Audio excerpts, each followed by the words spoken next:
Yeah. Is this waterproof? It is. It looks waterproof. It is. Mm.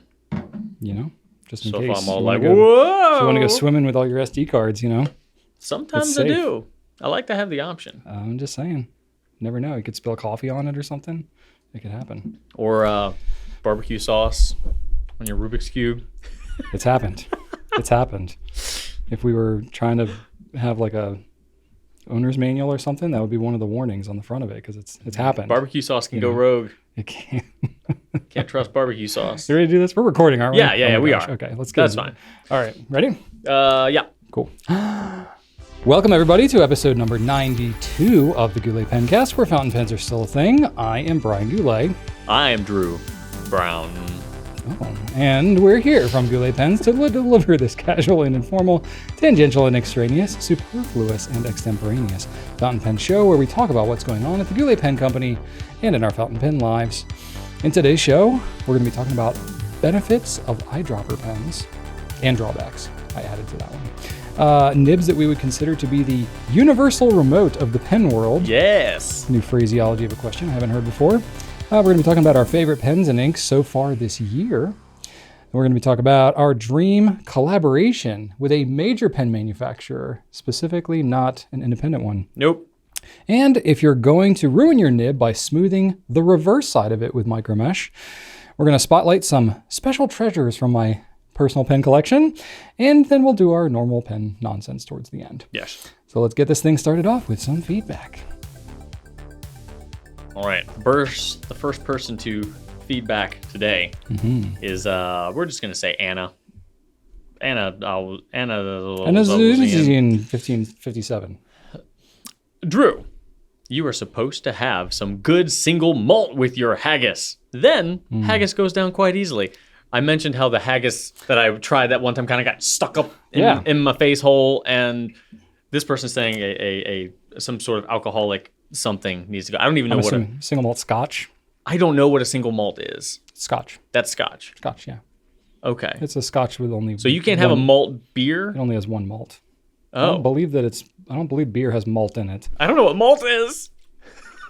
This is where you're looking at me for like a lifeline of how to explain this, and I got nothing for you, Drew. This is like when you're asking me about like sports questions. I prefer double malts with my haggis. That is a thing. I prefer malted milk balls. Right? Oh gosh. Haggis. I know it's a thing, but I don't actually know what the malt is. No. I have had alcohol one time in my life, New Year's 1999. I tried one little bit of champagne. Okay. And it was like grape juice that burned my nose. And I was like, no. It's pretty much what it is. I don't want this. Yeah. So I just never did that ever again. Alcohol's an acquired taste. None of it really tastes great. Yeah. I was like, why can't I could just have grape juice and not have my burning nose? Do you think it would make your haggis taste better, though? I don't know. The taste wasn't bad.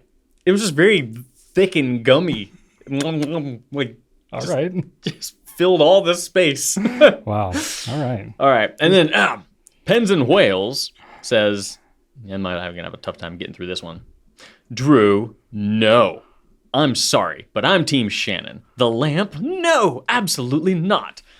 I'm not really shouting here, but seriously, need to get the point across. No Pizza Hut lamp in your house.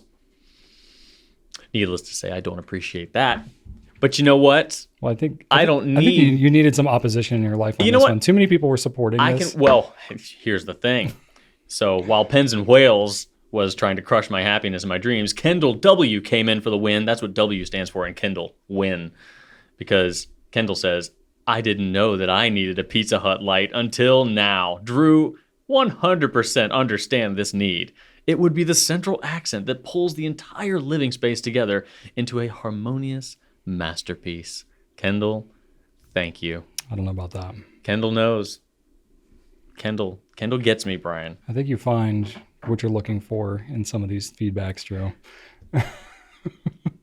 Seek and you shall find, I suppose. But, Pens and Whales, they're in there too. Yeah. But no, Kendall obviously knows what he's talking about a little bit more.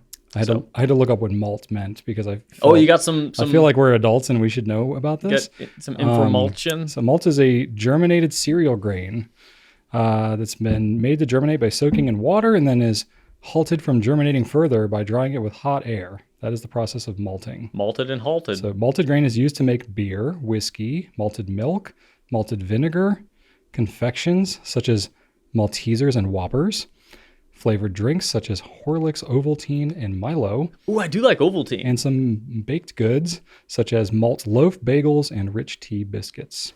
So it's not just for whiskey. Isn't loaf a nice word? It's a nice shape or It object is. too. It's like aren't most foods better in a loaf form? My- Like, think about your favorite food. Wouldn't you be delighted to have a loaf of that? A chocolate loaf? Yeah. Sounds awesome. Yeah, I'd be into that. I'm thinking like, hey, do you like spaghetti? How about a spaghetti Spaghetti loaf? loaf? Yeah, why not? Okay. Everything's better I'll in go on the loaf. journey with you. I like baked spaghetti. That's kind of like a loaf. No, not I really. suppose so. It's You like, just need to bake it all the way around. Make a cheese like a deep dish, casing. like a deep dish loaf. No, like a cheese casing, like a hot dog. But instead of like intestine, it's cheese. What are we talking about here? I don't know. All right. Anyway. starting on the Pencast strong here. Feed some back, Brian. All right. I got one from DePistel, 1970. Brian, if you wanted to make your chess pieces match the beautiful board you made, you could just add a wood base to the bottom of the existing pieces in the same wood used for the board. Okay. I could do like that idea. So sort of like have a transition Yeah. from the piece to the base. You can just glue them. As long as it's the same diameter, Okay. you have a nice little base. Okay. That's a cool idea. I'll think about that. MG Shu says, another fun episode. Curious what RC car Brian has. So I have a Traxxas Max. Traxxas Maxus. There's a lot of X's in there. 2 X's in Traxxas and then 2 X's in Max. So it's good when there's extra X's. Absolutely. The RC car world is filled with sensational. Nice. It's like your shirt. It's just like that, but in like electronic form. That's kind of what goes on in the RC car world. And then we got one from Cariana 1058. Brian, watching the same thing over and over again is a pretty typical neurodivergent thing. I think she's referencing you watching Severance I don't know what you're talking 11,000 about. times. I barely ever talked about that show. It's great for when you want something to engage your brain and it doesn't take up as much mental or emotional energy as watching something new. I do get that. There are a bunch of shows I've watched over and over, some of which provide something new with each viewing, which satisfies that deep dive, know all the things urge. I am into that. Mm-hmm. And some of which are just beloved favorites I know I will enjoy, which is perfect for hitting that sweet spot between under and overstimulated. And of course, there's a joy of introducing someone else to something you love and getting to witness their first experience with it. I have done that as well. You're crossing off all these boxes. This literally is like everything I do in my life. Geeking out about the same thing as someone else is absolutely one of my love languages. Well, there you go. I would say this probably encompasses like 90% of Pencast viewers, wouldn't you, Drew? Probably. I think we're in good company. I think just the nonsense that comes out of our mouth probably falls into that category of like sort of familiar. You might learn something new every now and then, but it's mostly just white but noise. If everything we said was relevant and noteworthy, people wouldn't know when they'd get bored of it. It'd be like, yeah, this is all good. But now they have to like hunt. too much work. Yeah, now they have to hunt for it. They have to find the actual relevant nuggets of Mm. information amidst just a cacophony of garbage. So you're welcome. It's a good tagline for our show. Goulet Pencast, cacophony of garbage. So there's something to that. You got to keep them hunting. Fair enough. It's like an Easter egg hunt. All right. Of knowledge. Cool. Well, good feedback this week. Let's talk about a couple of new things that we have. Some new stuff, I should. All right. I got a couple of things, Drew. I got some jellyfish. Like for lunch? Yep. Okay. I like to eat weird things. No, I'm not just. Jellyfish is the Sailor, 1911. That it S. is. Slim. For Slim. No, 1911 S. That's the small. I get mixed up the standard. That's the midsize. It really mixes me up with the Pro Gear and the 1911, the way they do it. Anyway, standard, the midsize, 1911. These are the jellyfish. So they are in 5 different colors. And Drew. Well, I guess it's not the mid-size, is it? The S it's is the smaller one. What is the S? It stands for standard, but it's large and standard. Oh, I should know these. Yeah, the L is the standard. Yep, sorry, I misspoke. So, you're right. It is a small size. It's called standard, but leads you to think that standard means the mid, but standard is actually small in this case. Is that like when you go to the movie theater and there's like popcorn? It's like large, jumbo, super jumbo. Yes. And it's like, well, isn't large small? Like, how is it large if it's the smallest one? And then there's a American Girl size. So it's like, you get that one. Yes. Yeah. Child size. Yes. Right? The size of a small child. That's right. Anyway, so sorry, I misspoke. This is the smaller size one, not the mid-size one. So 14 karat nib on this one. But these are translucent color pens with a tiny bit of shimmer to it. Tiny bit, just a little hint. But it's much more translucent than most of their pens. So it kind of looks like, it's definitely more fit and polished than the Sailor Compass, but it kind of looks a little more compassy, right? Like with the translucency. But bright, vibrant colors. You have 5 different colors to choose from. So the color names do not necessarily line up with what colors you might think they are. So I'll say both. You have the O1 jellyfish, which is like a green, kind of like a sap, like an emerald green. Emerald, I'd say. You have the violet, which is purple. That's it's pretty like close, it's like a darker purple. You have fresh water, which is a nice blue, very nice aqua, nice pure blue. You have the fried egg, which is the one that you're like, what is that? But it's like an amber color. A little bit of orange to it, more so orange than brown, but an orangey brown, browny orange. And then you have the sea nettle, which is red. So all nice looking pens. They got the Sailor Gold nibs on them, $260 for each of those with a range of nib sizes. And then 2 of them have gold trim and the rest have silver. Correct. So the blue, the green, and the violet one are silver trim. The amber and the, the sea nettle, the red one, those are gold trim. Nice. So nice looking. Sailor keeps on coming out with new pens, so you got lots to choose from. And then I also have a new pen. This is a limited edition from Esterbrook. So this is their Esty pen and ink set that's called Nebulous Plume, which is a collaboration that they've done with Ferris Wheel Press, which is kind of cool. So you've got some different packaging that looks really nice, some Ferris Wheel influence going on there for sure. Heavy. And then you get a bottle of Ferris Wheel Press ink to go with it. And I think this ink is unique to the pen, if I'm not mistaken. Yeah, it's like a blue shimmery situation. Yeah, but the the pen material itself is wild looking. Very. There's like 6 colors in there. It's a lot. It's like a rainbowy kind of, swirly sort of shimmery goodness. So full range of nibs, extra fine through 1.1. It's $355 for that pen. And even if you're not interested in it, you should go check it out because the material looks incredible. And that's what I got, Drew. How about you?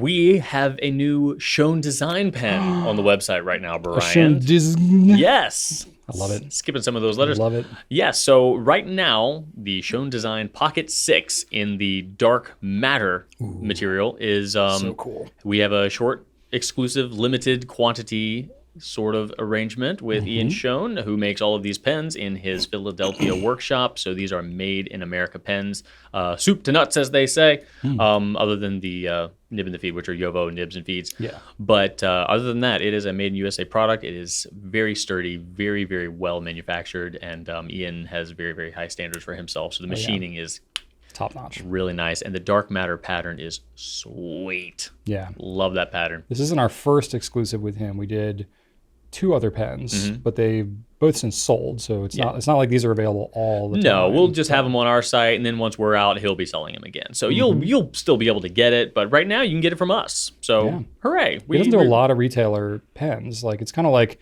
how we have a Franklin Christoph like once a year, basically. It's kind of like a special deal. It's sort of like that, except it's not as formal as it's not as regular. It's like a newer thing he's trying. Right, and Franklin Christoph doesn't just start stocking that pen as soon as we're done with it either. Well, that's true. Yeah. So it's a limited exclusive situation, but not like a pen that only we have. But anyway, you can get it if you want to. It's a cool pen. Yeah. $170 there. It's the shortest pen we currently have on our website when it is capped.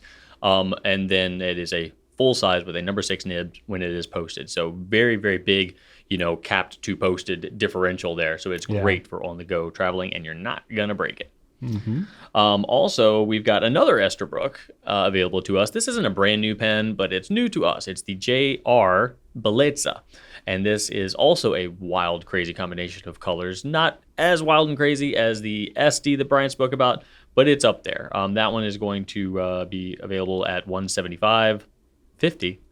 But it is a much smaller pen. So if you're looking more in the small range, this does have a lot of pizzazz and flair going for it. So check that out if you'd like. And we are also going to be right around this time when this video publishes, if not later in the day when this video publishes, we will have available the Diamine Green Edition inks. Yeah. So fresh from the 2022 holiday season ink event calendar come the full-size 50 ml Diamine Green Edition inks in the full bottle. So we've got all 25 this year. In previous years, we've kind of picked and chosen a little bit from the ink event calendar lineup, but this year we went all out. We're doing the entire 25 inks. So let us know which ones you like the best. We are curious because we don't really know, because these inks have only been available in calendar form up until now.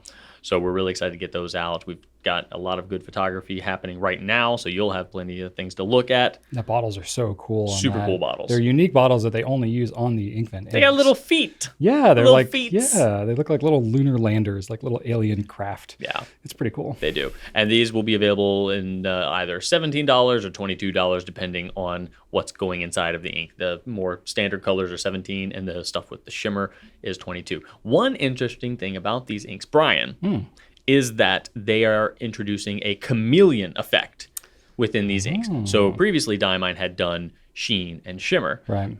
Chameleon is a new label that they're adding to some of their inks. And it's essentially shimmer, but like different sort of color shimmer depending on where you're looking at. So like the shimmer itself. The shimmer itself is like multi, because there's multi-tonal, which is like what we use this is kind of like you look at it one way it's silver, you look at it another way it's blue or something like that. Okay, like sort of like a color shifting kind of shimmer. Yeah.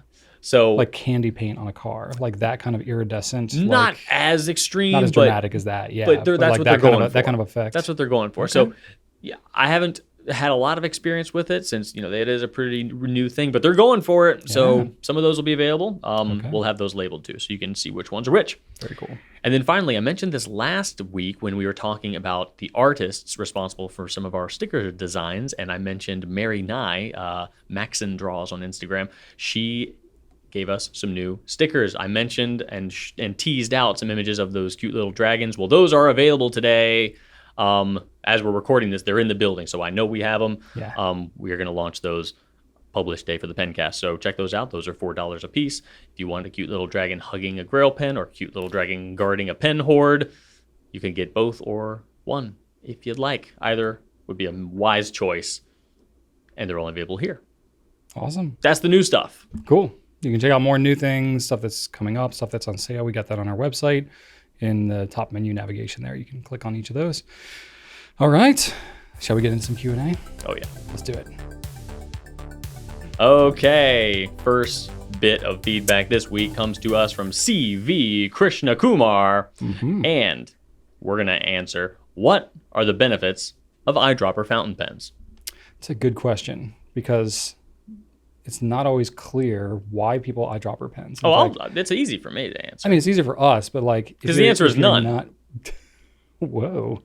Strong words, Drew. Tell me how you really feel about them. You got to convince me that eyedroppers make any sense at all. Are you really that anti-eyedropper? I am so anti-eyedropper. I don't understand why people do it. I mean, some pens are made for it. I get that.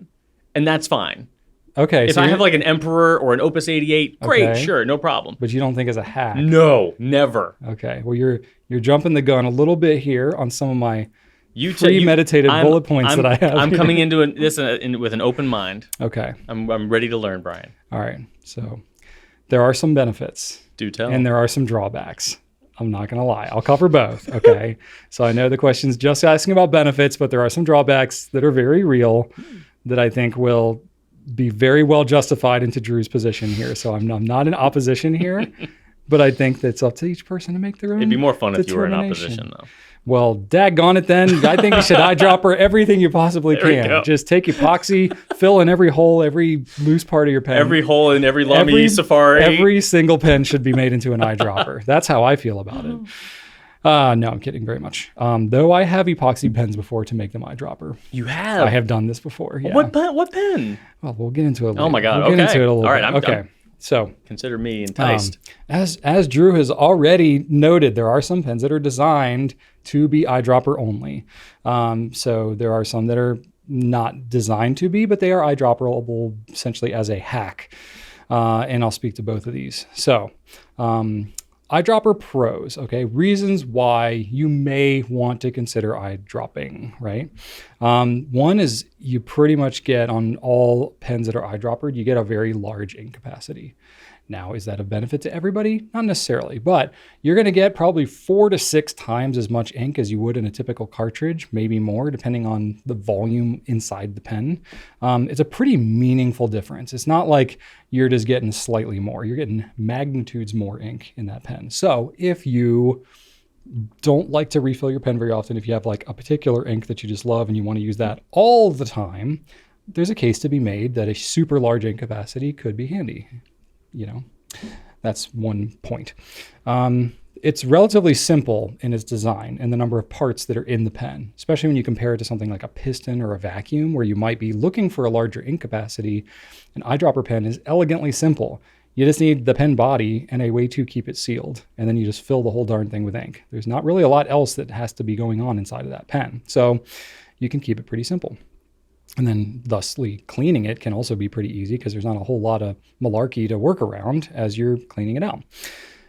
You can also save some money. So this not so much on the pens that are designed to be eyedropper, because I think, pens like the Opus 88, like the Emperor. I mean, the Emperor, how in the heck would you even Can't really say convert that to anything. Well, in like the Emperor, it only comes as eyedropper. But if you're like, oh, well, if they put a piston in it, like maybe it would cost a little bit more, but it's such an expensive pen. It's like, who cares?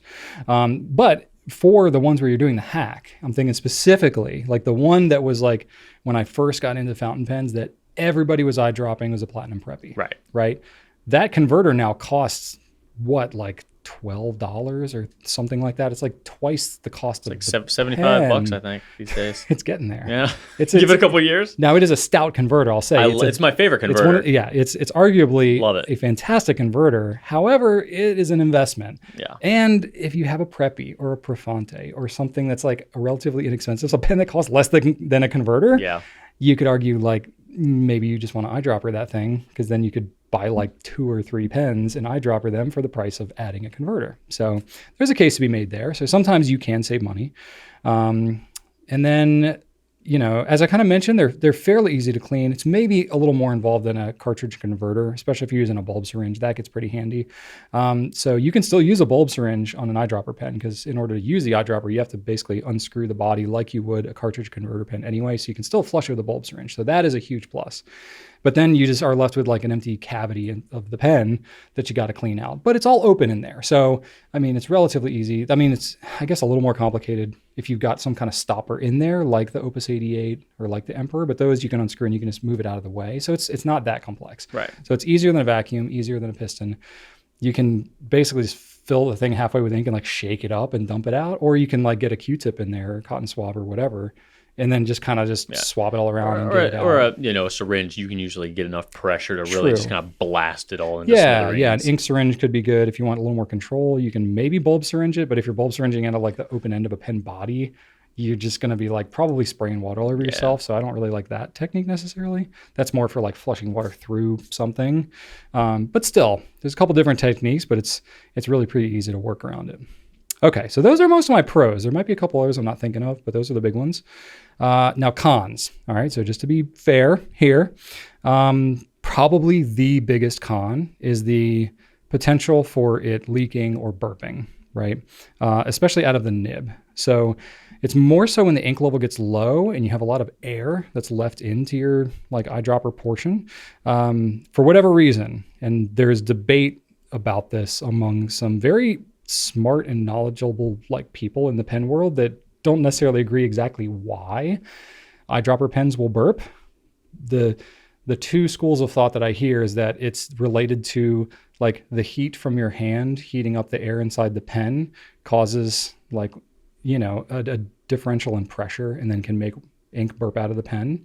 A case could be made for that. I don't know if like scientific studies have been done about this. Probably not that I'm aware of. But some of the argument too is that just when you have a small degree of water, liquid, ink that's in there, and there's a lot of air as well, it just creates like an instability of the surface tension that can do it. So it's the same effect as to whatever reason as to why it's happening is up for debate. But either way, it's somewhat inconsistent. It doesn't happen with every pen.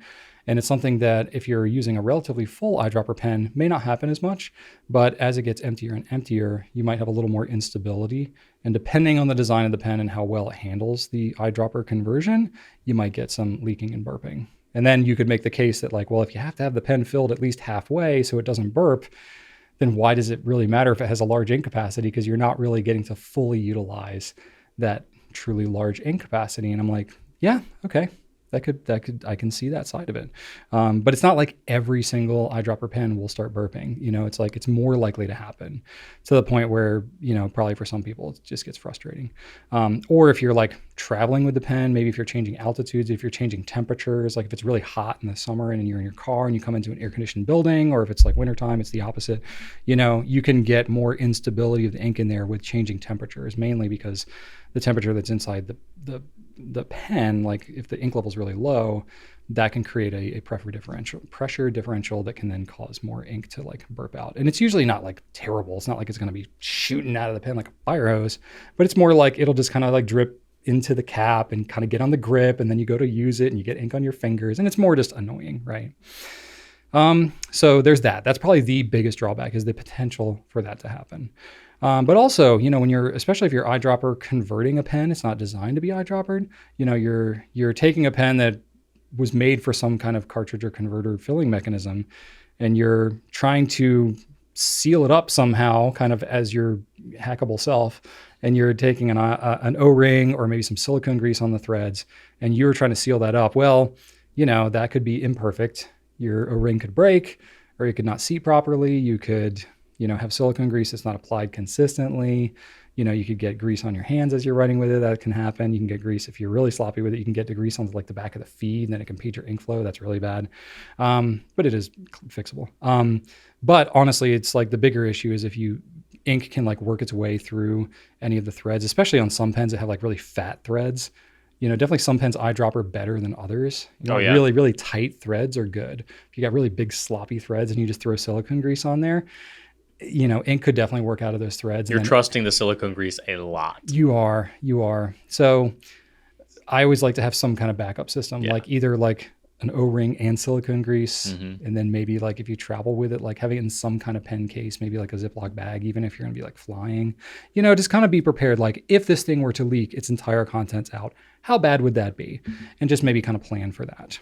But that's something that you have to think about when you eyedropper convert, which, to state kind of your case of it, Drew, is like, do you really want to have to worry about that? Maybe not. Probably not for most people. And then it's just a slightly more involved filling process. So you have to fill it with some kind of device, some kind of ink syringe, an eyedropper, something like that. It's an extra just thing that you need to have. Now, it's not like a terrible thing, because if you fill cartridges or something like that, you might have that stuff kind of out already. But I'm thinking especially like if you're going somewhere and, if you're taking your pen somewhere and you want a really high ink capacity, like if you're traveling somewhere or whatever, maybe you're bringing extra ink, maybe not. But if you are, then it's like an extra apparatus you have to bring with you that doesn't really store as easily, So it's just an extra thing to have to think about. Depending on your pen, if it's an Emperor, you could probably dump an ink sample into there pretty safely. But if it's true, but it's risk. There's a risk to any of that. But then you could also end up pouring ink all over your beautiful Urushi design. So yeah, which it can take it. Like it's made to repel that kind of stuff. But still, it's it's just an extra thing. It's just an extra thing to think about. And then I already mentioned like the silicone grease thing. If you're using that to seal it up, you could get it on your fingers or get it on your pen or whatever. And that's just kind of annoying. So those are some of the drawbacks, right? So there's some pros, there's some very real cons as well. Yeah. So it's not like I'm like hardcore, like everybody should eyedropper. To me, when I bought my very first batch of pens before we even sold fountain pens, I bought a Platinum Preppy and I bought a Kaweco Classic Sport because I heard that people were eyedropper converting those, and I wanted to try it for myself. Now, both of those pens eyedropper convert pretty well. So I had a pretty good experience right off the bat. Good threads. Yeah, good threads, and so both of those will do pretty well. But I will say I experienced some of the drawbacks with each of those pens as well. So I'm kind of on the fence. It's like it's like anything else. If you have a personal preference and you're willing to deal with the hassles of it, then, if those outweigh the pros, then maybe don't do it. But if the pros outweigh the cons, then you'll probably enjoy the aspects of it. So it's really up to everybody. But I don't know. To me, it's like I like hacking things. I like just being able to. I can see that being appealing to you. Yeah, just like, let me see if I can do it. And then I'll try it and be like, okay, that's cool. I can do it. But yeah, not like practical. Yeah, there have been a lot of times where we've been talking about products and we're like, yeah, this doesn't have a removable grip section, or no, this doesn't have a removable feet. And Brian's like, let me see it. Like, let me say, you sure about that? I don't know. You sure? There's probably a way. Let me see. Yeah. But no, I agree with you. I do. And I don't hate eyedroppers. I just think the cons outweigh the pros for the most part. For most people, I would say that's the case too. And one other thing I meant that I noticed while you were talking about the cons is that sometimes I've found if I, in my limited experience, have eyedropper converted something, sometimes while the outside of a pen might be polished to a nice, sheen, the interior of the pen, especially if they're made by independent makers, if it's made from a cast resin, not like an injection mold, might not be quite as polished. Probably won't be as polished, yeah. So that can create a little bit of a texture that ink could get a little hung up on, potentially might stain a little bit more easily, and more difficult to clean as well. So it's good to take into account what type of pen you're eyedroppering. Something like a Preppy won't have a problem with that because the inside is polished just as much as the outside. But if you're going with like, potentially a Franklin Christoph or an Edison, something that the outside is the polished part and the inside, it could be eyedroppered, but the inside isn't polished to the extent that the outside is. You might see some, especially if it's a semi-translucent pen, you might see some residual stuff in there that might be hard to get out. And I'll say that like when it comes to cleaning it out, where the frustration comes from is if you're trying to get it like perfectly clean, because you're essentially getting it into like all the nooks and crannies, right? So the people that I know that are more on the like pro eyedropper side are ones who are pretty much keeping a dedicated ink to a pen. And so it's like if there is any slight staining or anything like that, or like not even staining necessarily, but just lingering, dye, just kind of stuff that like is that can be removed, but it's kind of a pain to truly remove it. They usually just keep it inked up all the time with that color and just enjoy it and don't worry about changing colors out all the time. Because that's not really, it's like any vacuum pen or any like larger ink capacity pen, they're kind of the most of a pain to switch ink colors out of constantly anyway. It's not really what they're designed for. Yeah. So I think it depends on how you're using the particular pen too. But anyway, yeah. So there you go. Hopefully that helps you out. CB. All right. Drew, I got a question for you. This is a heck of a question. So it's like a novel. Anyway, Veronica. Well, you don't have to read this second part. That was just for you. Oh, I didn't know if that was like a publicly read note. I have a little note. I mean, you could, but it's a lot of unnecessary stuff. Yeah. Veronica here asked a question and then gave me some guardrails. Yeah. So I appreciate that. But Drew's taking this question, so we'll see. We'll see how much I need to add. So anyway, a couple of questions. What to look that makes certain steel nibs write smoothly out of the box, especially finer tip ones? But unlike Drew, I'm the person that writes my way, and I don't conform to the pen. So like the universal remote kind of nibs, but want to branch out my collection a little. Also, what would you say are the most universal remote gold nibs currently? So universal remote, I've never heard anybody refer to pens or pen parts as universal remotes. Yeah. So Veronica, not a nib chameleon. No. Definitely a nib something else. But hey, that is totally fine, Veronica. You are well within your rights to just say pens need to fit me, and that's fine because we can find a pen for you. First of all, I will say if you're looking for a very versatile nib that will pretty much be okay with a little bit of rotation, some funky hand positions, you probably want to stay away from stub nibs. Stub nibs. But they're so fun. They are, Brian. I like them. They are, I do too, but they are more sensitive to rotation. They are. And more sensitive to placement of your angles than a conventional nib would be. Stub nibs they're kind of anti-authoritarian. Yes. They're a little contrarian. They're like, no, I'm going to do what I'm going to do. Yeah, Veronica, you're going to change yourself. I believe Veronica would find herself at odds with a stub nib. It would be, there are going to be some stubs that are going to be friendlier than others. That would be a contentious relationship, I think, Veronica. It's fraud. It's fraud. It is. So you could probably make it work, I'm sure. every Might relationship have to go to just takes good communication. some But couples therapy with, yeah, with a nib meister, but I maybe. think for now, why don't we just not worry about stub nibs? So this is probably going to be a predictable answer for most of you, but It depends. Well, That's the that answer. would be the most, the second most predictable answer would be pilot. If this was my question, I would just be, it depends. No, Yeah, anyway, so the predictable answer is going to be pilot.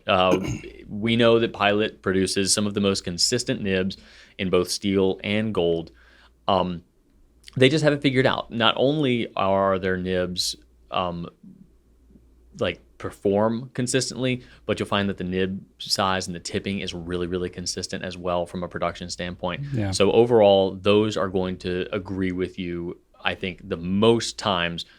Like if you had 10 people with 10 completely different writing styles, Pilot would be the brand that I think is going to hit like 8 out of 10 of those, or 9 out of 10 of those, maybe even 10 out of 10, more so than any other brand I can think of. So I'm going to have to say Pilot there. there's a reason why it's so popular. Yeah, because it meets most people's needs. They just have it dialed in, and that's great. And as far as smoothness, I know that Veronica here is looking for something, not like butter smooth, but not scratchy either. I think Pilot, rests, in between that. And the great thing is, if you did want to go with an extra fine Pilot, that might be a little quote unquote scratchy, but because it's a Japanese nib, you could probably go with a fine and get that same approximate line width as you would, find, somewhere else as an extra fine. So I think you're gonna be able to get the line width you want and avoid some scratchiness in the meantime. Did you have something you were gonna say?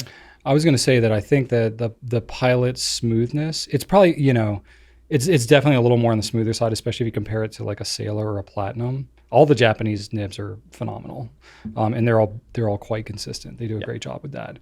But I think Pilot is the smoothest of the three of them. But I would say there's definitely some people who are like, I want the melted butter on glass or whatever that kind of thing. I don't think that's most people though. I think most people want a little bit of feedback, just a bit. Mostly smooth, but just with a touch, just so you're not like slipping and sliding all over the place. Most people I'm a little more on the slippy slidey side, but I found that like most people they're not as into that. So I think that's another reason why Pilot's so popular is it hits that smoothness, toothiness scale like where most people want it. It is really balanced, and I was in both steel nibs and the gold nibs. I'd say that in both. And you did mention the most universal remote gold nibs. I would say Pilot would be the choice for that as well. I do think Lamy is quite good as well with their steel nibs. I just don't. I think that their consistency in line width across, like if you had 10 extra fines, you're not going to get the consistency that you're going to get. Extra fines for sure. Yeah, the mediums and broads and stuff, I think are better. I think the difference is probably just less noticeable. Well, I think because I've asked Lamy about this before. Because like we've heard for kind of off and on over the years that like sometimes the extra fines and the fines can be a little less consistent, more so on the extra fines. And kind of what I learned from them is that like it has to do with the actual tipping. So basically like the tipping size that they get, like the little balls that they weld onto there, the ones that are extra fine, it's like more like handwork to grind them down. So there's more variability. Plus it's a smaller nib size, so you're gonna feel more of that variance. Yeah. So I think it has to do somewhat with the manufacturing process and like the tipping balls that they even have available. But then with the extra fines, there's that additional added factor of some extra handwork. And it's a human element, so that's a variable right there. 100%. Yeah. But for me though, sorry, I'm interjecting a lot on yours, but it's fitting, so I want to get it in. I feel like their gold nibs are like really smooth, like more on the smooth side. So I would actually maybe encourage Veronica here to maybe not go for the Lamy gold nibs, not the 2000 nib. That one's different, but the regular Lamy like slip-on. You encourage her to go to the gold nibs? No, because she doesn't want too. She doesn't want too smooth. They might be too smooth for her. Gotcha. So I would say maybe not that one, unless you can try one and you see if you like it. That one is more on the smooth end. I agree with that, especially the mediums and broads. Those things just fly. Those are they fly. You will be. I mean, I love them. Yeah, because they feel awesome. But I like the slippy, slidey, all over the place. Yeah, it's like ice. Yeah. And then I would say that this wasn't one that we read out loud, but in the second part of her message, she did say that she had recently purchased an E95S from Pilot that hadn't yet arrived. So I think that the problem is already solved because Yeah, she's probably going to like that one. right, that is a great choice. I think it's almost the perfect pen. If the nib was more easily removable, Really? I think it would. Do you be. like that pen, Drew? It's the first time it's ever come up with a pen. I said almost Cross the out perfect your pen. bingo card, yeah. Almost the perfect pen. If that nib was It's pretty removable, good. it would be the perfect pen. Are you sure it's not removable? And if it could take a platinum I converter. bet it's removable, Drew. Oh, it is, but it's I'll just yeah. No, we've talked about this. Yeah, I know. You can get it I've never off. actually tried to remove it though myself. I'm surprised at that. Because I've taken your word on it. I know. I need to get in there. No, it's on rails. There's yeah. a little bit of a epoxy that needs to kind of be popped off, but Yeah. I don't do it. Definitely don't do it. It's not user serviceable, put it that way. But Brian likes to destroy his pens. Yes. Capable, yeah. So, yeah, I would say Pilot. There you go. That's the way to go. And I interjected most of my thoughts into here okay. already. You got any lingerers? Thank you for taking that well, Drew. I would say like German and Japanese brands especially are pretty good. They're really consistent. In fact, like our Goulet nibs or Yovo, like a lot of pen brands will use German nibs.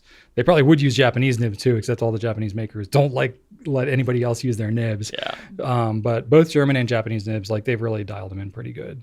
And for the most part, most of them are kind of in that zone that you're looking for here. So I would say those are both really good places. Japanese pens, kind of like what Drew said, more so in the mediums and broads for what you're looking for. I think some pens with the fine nib would be good, but might start to get a little too scratchy feeling. So just be aware of that. And then, Germans, you could go for an extra fine, and that would be more equivalent to Japanese fine, like you said. Yep, I was all Pilot. TWSBI, I think, is also a good option. Their nibs are pretty consistent. They're steel nibs.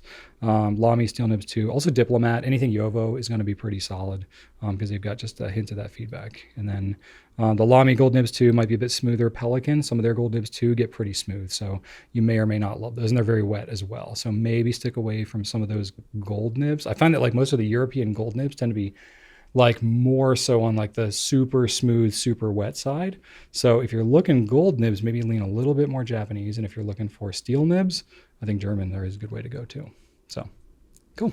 Alrighty. All right. Question number 3 from Ross Chase. All right. What is your favorite pen and ink for the year so far? Favorite with a U in there. Yes. Favorite. I like that spelling better. I know. We should just start doing that in the US. I know. Favorite. Yeah. I also just like And color.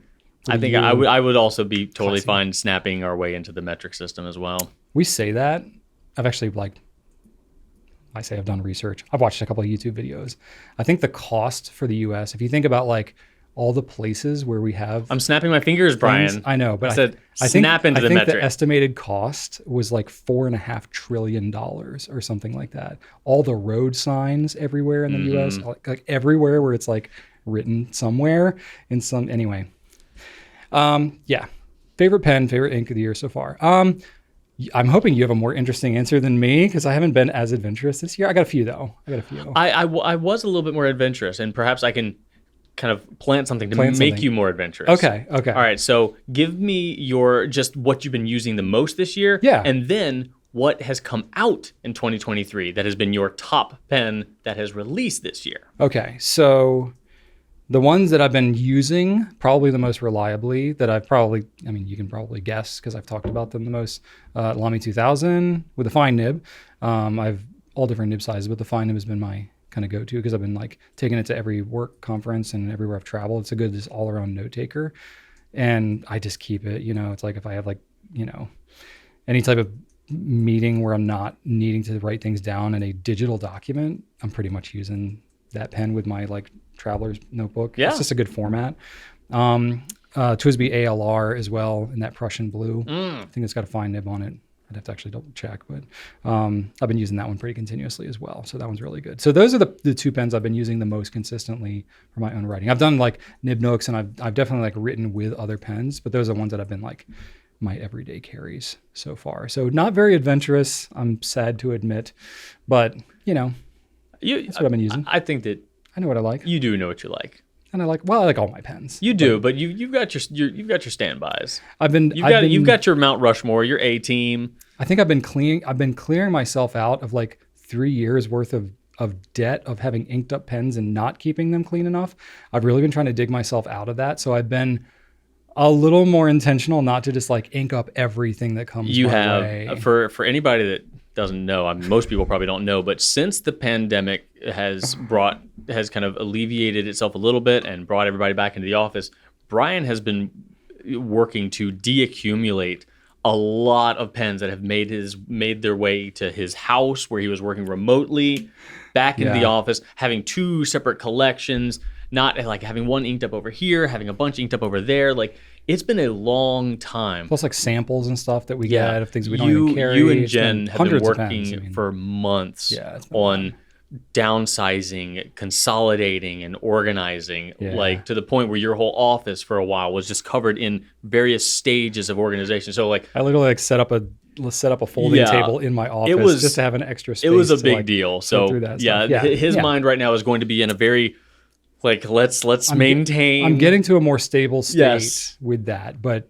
so I have not been in as much of like a let me acquire and try new things. It was crazy for a little while. I'm getting there. That was a lot to deal with. There. Yeah, proud of you. Thank you. I'm trying. But yeah, I mean, I've definitely stuck more to my standby pens that I've used. Inks, I've been a little bit more all over the place. Like Robert Oster Blue Water Ice has always been a good go-to of mine. I do enjoy that. That's your favorite? Quite a bit. Yep, I do like that. Konpeki as well. I'm using that pretty consistently. Favorite. Yep. So I have some of those. But I've been inking up more new pens, especially the new Sailors, like the multi-tonals. Yeah, you have been on a lot of those because I just wanted to experience a lot of those.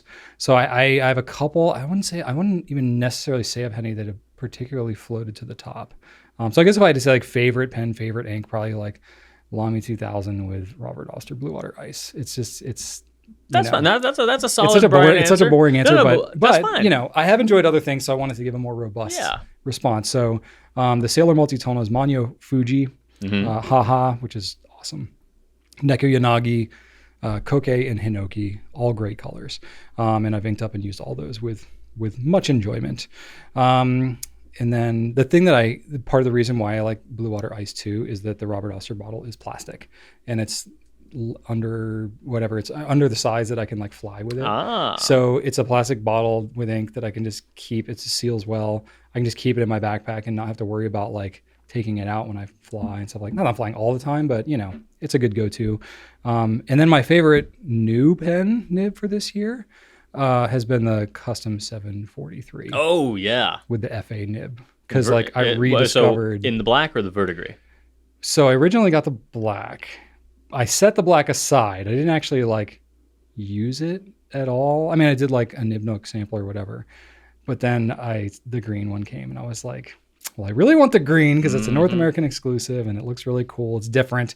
And then I ended up getting the FA nib on that one too. Yes. And I was like, I don't know if I need both these colors in the FA nib. So the green one wins out for me with that FA nib. And I like the 823. I like the vacuum filling format. So if it had a vacuum filler, I would like it more. I don't dislike the cartridge converter. It's got the Con 70, which I love. And so I like that. It's easy to clean. Could you just put the FA nib on your 823 though? That's a good question. Not according to Pilot. That would be against their warranty policy, Drew. Want to void your warranty, Brian. But yeah, I might have to try that. It's a good thought. I'll let you know. I'll report you basically just said that's what you wanted. That is kind of what I want. Yeah. Well, I really, okay. I'll have to think about that. Yeah. It would be fun to try that.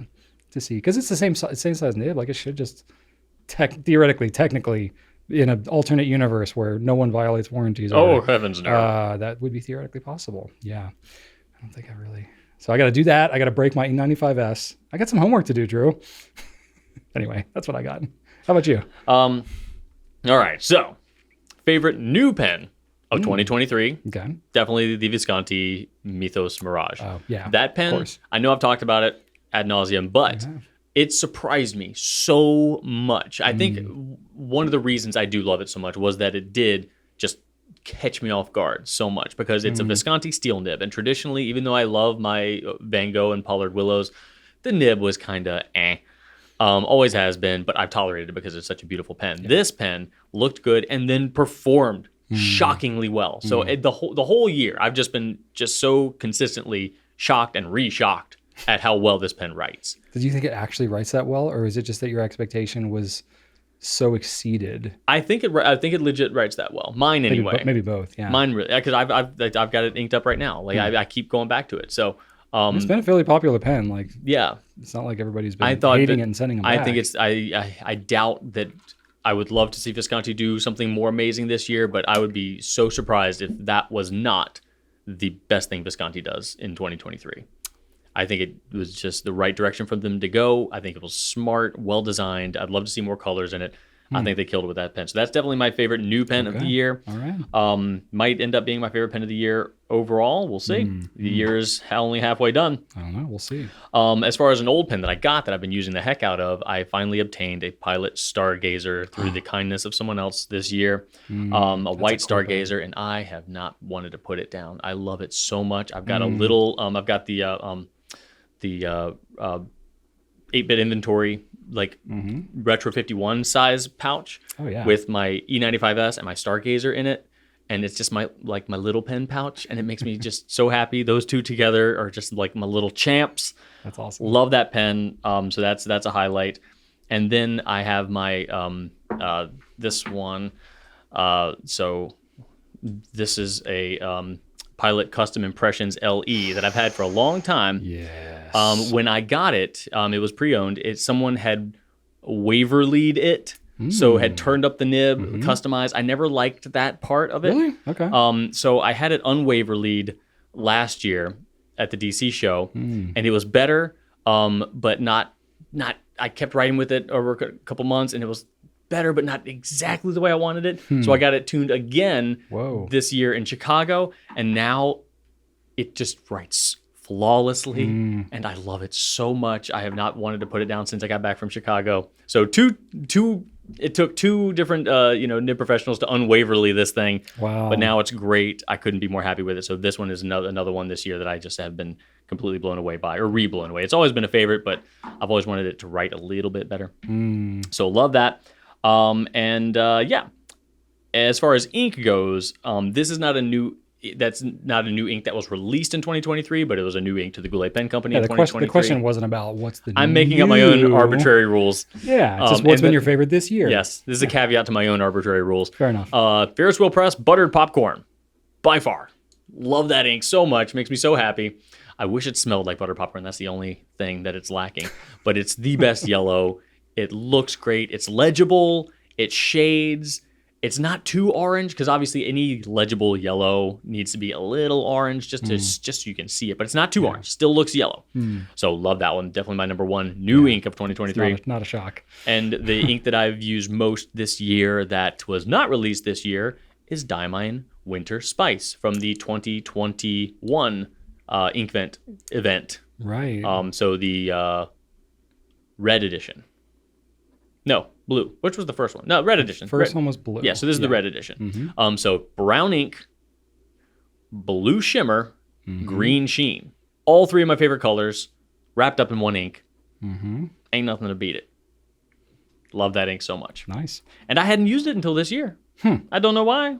It's like the best ink, just chilling there, waiting for me to discover it. This is why I don't use full bottles, Brian. I get it. Because every now and then I just use a sample of something. I'm like, oh my God, this is the best thing ever. Where has this been all my life? Right. I am discouraged, actively discouraged to ever buy a full bottle of anything, because I always just discover new things and new things and new things. Yeah. So you're not alone in that. Why would I buy a full bottle? There's who know what's around the river bend, Brian? So I will buy full bottles of special editions. Yeah. Okay. Because I'm like, okay, I can't get that anymore. That's fair. That's fair. So like the Pelican Inks of the Year and things like that.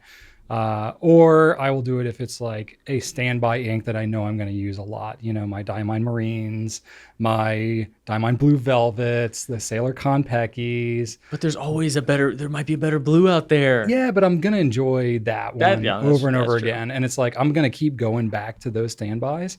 So I like to have a full bottle so that it's always there when I need to go back to it. Every time I've almost bought a full bottle, like I would buy a bottle of Winter Spice, but like maybe there's a better one out there. Like I feel like as soon as I commit to one, I'm going to discover another one. I'm going to just end up with an ink bottle hoard, and I don't want that. Oh, well, I've definitely got that. I know. You're a cautionary tale. I built a whole shelf in my office for that, and I have a bookcase that's half filled with ink. So, yeah okay. I do have a bottle. That's valid. I do have a bottle of buttered popcorn though. I have one of those old Ferris wheel press bottles that look like a hand grenade. Oh, yeah. Yeah. With the big ones, Yeah. like it's 80 mil or whatever it is. Yes. I mean, that's kind of cool too, right? That's the only time an eyedropper pen is good, is when you just need to use up a lot of ink. No, actually, that's not an eyedropper pen. That's no, yeah, that's not. That'd be more nib related than capacity related. I don't know what I'm talking about. You Anyway, you need a flex pen with that thing. Yeah. Just a gusher. Yep. Yeah. Brush pen. Yeah, there you go. All right. There you go. Well, that's it for me. You want to move on to number 4? All right. HKTZ1 asks, would you consider taking the week off and letting Rachel and Shannon host a show together? That would be something. We would consider it. But no, I would love to. They wouldn't consider it. I think they wouldn't even want to hear it. Shannon does not like fountain pens at all. I give her crap about it all the time. I'm like, honey, just try it. She's like, oh, it's fine. It's too wet. She won't even, Brian, I probably told you this. She won't even use roller balls because they're too wet. Oh my gosh. She likes dry, terrible ballpoints. I know. Drew. It's been very difficult. Wow. Our marriage has been so strained because of this. No, not really. But yeah, she liked ballpoints. I'll get into this later during the what's happening, but we were at Target and we didn't have a pen to sign the birthday card in the car on our way to the party, you know? Oh boy. So we had to just pick up a pen at Target. Why I didn't have a pen? Because we weren't in the black car. We were in the red car. In her car. So okay. I keep a retro in the black car. But I was like, ooh, how about this nice G2? She's like, nah, I don't like those. I was like, all right, what about this Pilot? It's made from recycled water bottle. You remember those, right? Yeah. I was like, this is a solid pen. To bottle or didn't want that. called. Anyway, she ends up buying, because Archer was into this too, the crappiest little like multi-pen ballpoint thing with like smelly ink. I'm just like, God, it wrote so terrible. And I'm like, for the same price, she could have got a pack of 2 G2s and just, oh my God, it just you can killed get me. like finer G2s. You can get ones that are not so wet. You can get like the 0.38s. Those are not wet. Yeah, they smear though. She doesn't like anything that could smear. I know, but anyway, my point is like, not everybody. The only thing that Shannon and Rachel would probably sit here and talk about would be like Disney Dreamlight Valley. Like they would talk about some of that for sure. They would. They would talk the whole time about that. And yeah. Yeah, so it might be a little boring, or they would just make fun of us the whole time, which is something they also could talk about. That's also valid. They There's could talk fertile grounds there. Yeah, they could talk a lot about that. They really could. Yikes. Okay. Yeah, maybe we should. The terrible idea. Nope, let's not do that. To be fair, there was an additional question. So HKTZ1 said, no, really, my question is, what is your dream collaboration with a manufacturer, not including individual pen makers? Dream manufacturer. Okay, so all right. Like major manufacturer, dream pen. So I'm going to read this like if we collaborated with a manufacturer, what would be the dream pen? Yeah. Okay. We talked about last week doing like a crazy Lamy 2000. That would never happen because they've been making that pen forever, and they're probably not going to do anything crazy and wild. But that would be cool if we could do like an exclusive clear polycarbonate. That would be amazing. Yes, please. Or an Ultem Lamy 2000. Can you imagine how cool that would be? That would be amazing. Jeez. Torlon Lamy 2000. Ooh. Please and thank you. So yeah, that would be amazing. Crazy Lamy 2000.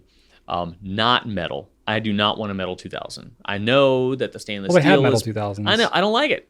It's heavy. It's heavy. No, I don't want a brass. I don't want a copper. Titanium? That would be lighter. No, I don't want a metal 2000. Aluminum? I don't. Gold. Solid gold.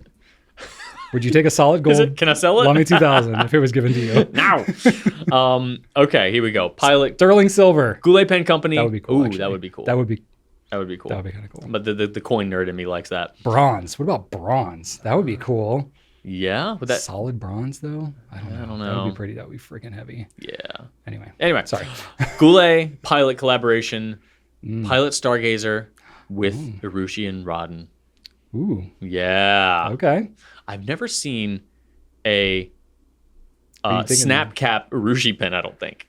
Like an actual Urushi, not like, the preppy wah like that. The Nippon Art, do they have No, those are threads. Those are threads. They have a plastic version, a plastic body, like a resin version. It's not metal.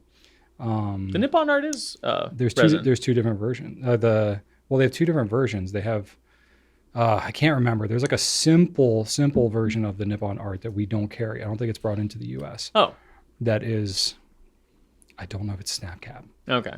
Either way, Stargazer needs to happen. Snapcap, Rodden, delicious. Goulet exclusive. Would you Give do it to me. Rodden like the Galaxy VP with like the sprinkles of Yes. Rodden, so it'd look kind of starry? Yeah, or the water surface. Like that? One of those VP patterns would be just fine for me. Okay. But it's called the Stargazer, so maybe just like a I sprinkling. think the Galaxy, the little Yeah. just a little Salt Bay, little Like a dusting. scattering that kind of like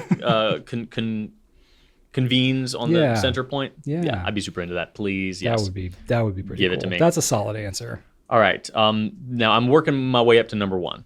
So that was number 3. Number 2, the Visconti Divina in the volcanic resin. Ooh. Because listen to this, Brian. I'm going to say something to you, and just close your eyes. Okay. Lava Divina. Right? It just rolls off the tongue. Lava does. Divina. Lava Divina. Lava Divina. That does sound pretty Like good. this. I'm not gonna lie. Lava Divina. Ah, you love it. Lava Divina. I could tell if you're being offensive right now. I feel it's very genuine. It just sounds so beautiful. So yeah, why not? Lava Divina. That would be pretty cool. Would you have the inserts, like the inlays, or would you just do I would the have lava?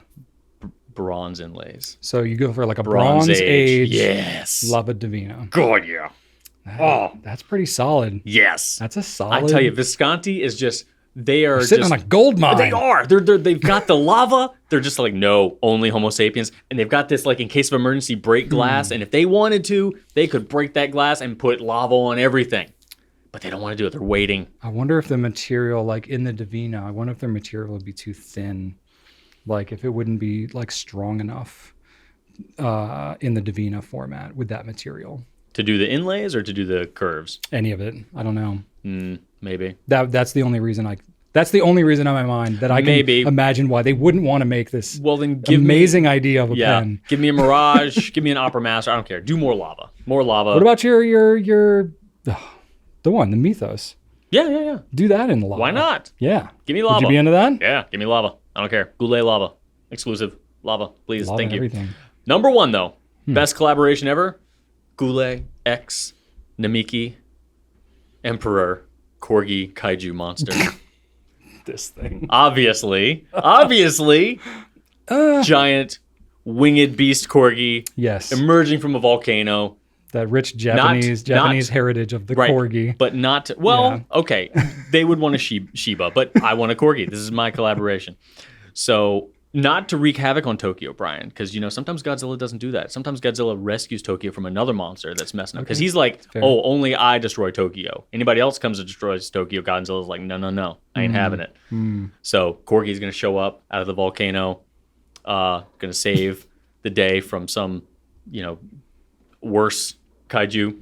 And that's what we need. Okay. Eruption, Rodden, explosion, Corgi beast. Yeah. Can't beat that. What if you had the corgi beast saving Tokyo from Godzilla? Ooh. I mean, yeah, sure. Why not? Sometimes Godzilla needs to be stopped. Yeah. He gets too frisky. He thinks Tokyo, needs to be destroyed. It's like if there's not a monster already destroying Tokyo, he's like, well, this, 15 minutes has gone by, nothing's destroyed Tokyo. I guess I have to do it. It's a dirty job, but somebody's got to do it. Okay. All right, what about you? Is there some pretty solid? I don't know about that last one, but the rest of them are pretty solid. The last one's the best one. What are you talking Okay, about? that was a very specific. That's like a bespoke design, perhaps. So I said, dream collaboration. If we're dreaming, I would like to combine collaborations. Why not? Oh, so you're like the what is it called? Like a matchmaker. Yeah. You're bringing two brands together. Yeah, why not? Okay. Why not? Why not? If you can collaborate with one brand, why can't you collaborate with two different brands together? All right. Just So what bring it two all brands are together. you gonna bring to the table? Well, why not have a Lamy 2000 do a collab with Namiki and do some Mach-E or some Rodin on a 2000. It's one idea. Maybe put some Homo sapiens. We had a lot of the same ideas. I'm noticing Homo sapiens resin, the lava resin, on a Sailor King of Pens. Get that amazing, beautiful nib, big pen. I would like that. Or how about, this is for you, Drew. I thought of an idea for you. Okay. Design the Montegrappa Chaos pen that incorporates themes from every single Stallone movie that he's ever done. Yeah. Wow. How about that? Oh, I'm already rolling, man. Oh, can you imagine? Yeah. You got to put the 3 seashells on there for Demolition Man. You have a nice, machete clip from Rambo. That can be the thing. Yeah. Well, you could have because you need Expendables in there too, and the clip from Expendables already works on the Chaos. You got to work like Judge Dredd in there. So, you got to do all the Rockies. Okay, yeah. No, I'm talking full catalog right, here, Drew. I'm not trying to gloss, okay, let's put the Italian Stallion over this. logo in the finial, with the horse. Go ahead and do that. Oh, man, the possibilities, Brian. I know. It's a good idea, right? It's a good idea. Oh, yeah. You could do like a, some sort of like Band-Aid somewhere, because that thing he wears in Copland. He's got a broken nose that whole movie. So Okay, there you go. Matchstick somewhere for Cobra. Crime is the disease. He's the cure. Anyway, that's for Drew. That's just for Drew. He would be the only one that would want that pen. And Stallone. You get 2. You get 2 matching pens. Yeah. There you go. He and I would both like it. He would get the solid gold version. Yes. And you can have the the more moderate it's fine. sterling version. I'm a modest gentleman. No, but I think like more realistically, basically something Namiki with lots of Rodin. That would just be awesome. I don't even know what that would look like in terms of a theme. I'm creatively bankrupt at this point, but just anything Namiki would just be amazing. I would take like literally anything. Yeah, no, agreed. If we're being realistic, awesome. like if Namiki was like, hey, you want an exclusive, I don't know, toothpick? Yeah, absolutely. Yeah, I would do it. Quantity of 10, sure. Yeah, I'd be up for a collab with Pilot, like a special VP color. I'm going a little more realistic here. Yeah. That'd be kind of cool, special E95S color. Let's bring the M90 back. Why not, as a Goulet exclusive? These are all things we propose to Pilot, like halfway as a joke, but also like every time we talk to them, we're like, hey, and they're like, how about this? How about that? Yeah, sure. Bring the M90 back. And they're That's like, nice. Okay, they're like, that would be like $600. And we're like, let's do it. I don't even care. Let's just make it happen. And it's no. Okay, yeah, we'll let you know. Maybe a special custom 74, 823. Those are meaningful pens. Or Lamy would be cool, special 2000 color or something like that. These are much more practical, and like I would literally be up for talking about. So do you really think that if you could put the Visconti volcanic resin on any pen, you'd pick the King of Pen? Oh, I don't know. I just threw it out there as an idea. That wouldn't necessarily be my number one pick. The Davina is a cool idea. I do like that. Well, I mean, if we're going to another brand, then oh man, the possibilities are endless. Yeah. Oh man, it would be. I think I'm probably thinking a lava preppy. A lava preppy. Yeah. Eyedropper convert that. Yeah, but with the amazing. same little tiny steel nib. Oh yeah, of course. Yeah, value. Course. Same grip too. That clear grip. So just the lava on the body and the cap. Oh. But a clear grip. Oh, I'm gonna have nightmares. Yeah, I like that. I like that, Drew. Oh. If they offered it to us, we'd be like, okay, we'll carry it. We'd have no choice. We'd have to. Yeah, I'd be into that. Oh man, that would obviously never happen. That's upsetting. No. Yeah, I don't know. It's fun. Yeah, it is fun. Fun idea. All right. Cool. All right, we got one more question. We're gonna close it off today with John Paul. John Paul says, "Hello, Brian and Drew. Can you discuss polishing the reverse side of a nib with micromesh? I've experimented with it on a few pens with good success. I've been able to find reverse writing on several of my pens to be significantly smoother. Have you tried this before? Is it a good idea? Am I in danger of damaging my pens by doing this? To be clear, I've only tried this on steel nibs." So, is polishing the reverse side of a nib with micromesh a good, bad, or dangerous idea?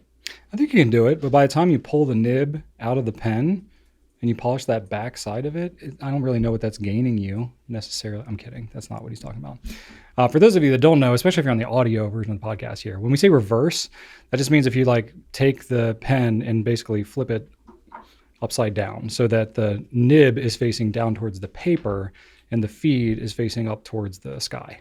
So that's what's referred to as reverse writing.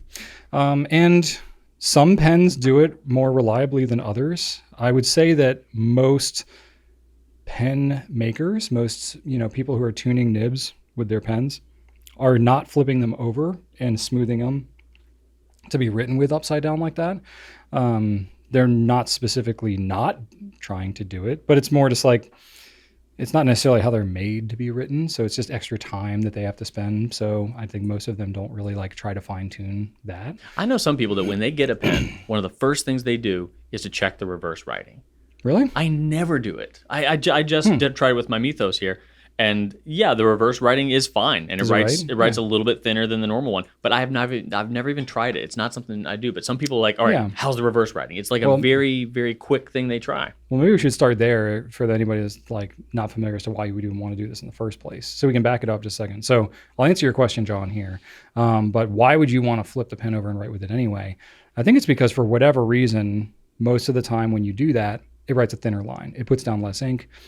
And it probably is just because that's not really how they're tuned. And I think like most pen, manufacturers, when they're trying to tune a nib, they want to have a little bit of a downward opening, to encourage the capillary action to go down towards the paper. So when you flip it over, you're sort of reversing that a little bit. So, if you have and I'm talking like if you're looking at the slit, so that tipping material, most of the time they'll open it up a little bit, so that it's got, and I'm talking this, you can hardly see this with your naked eye.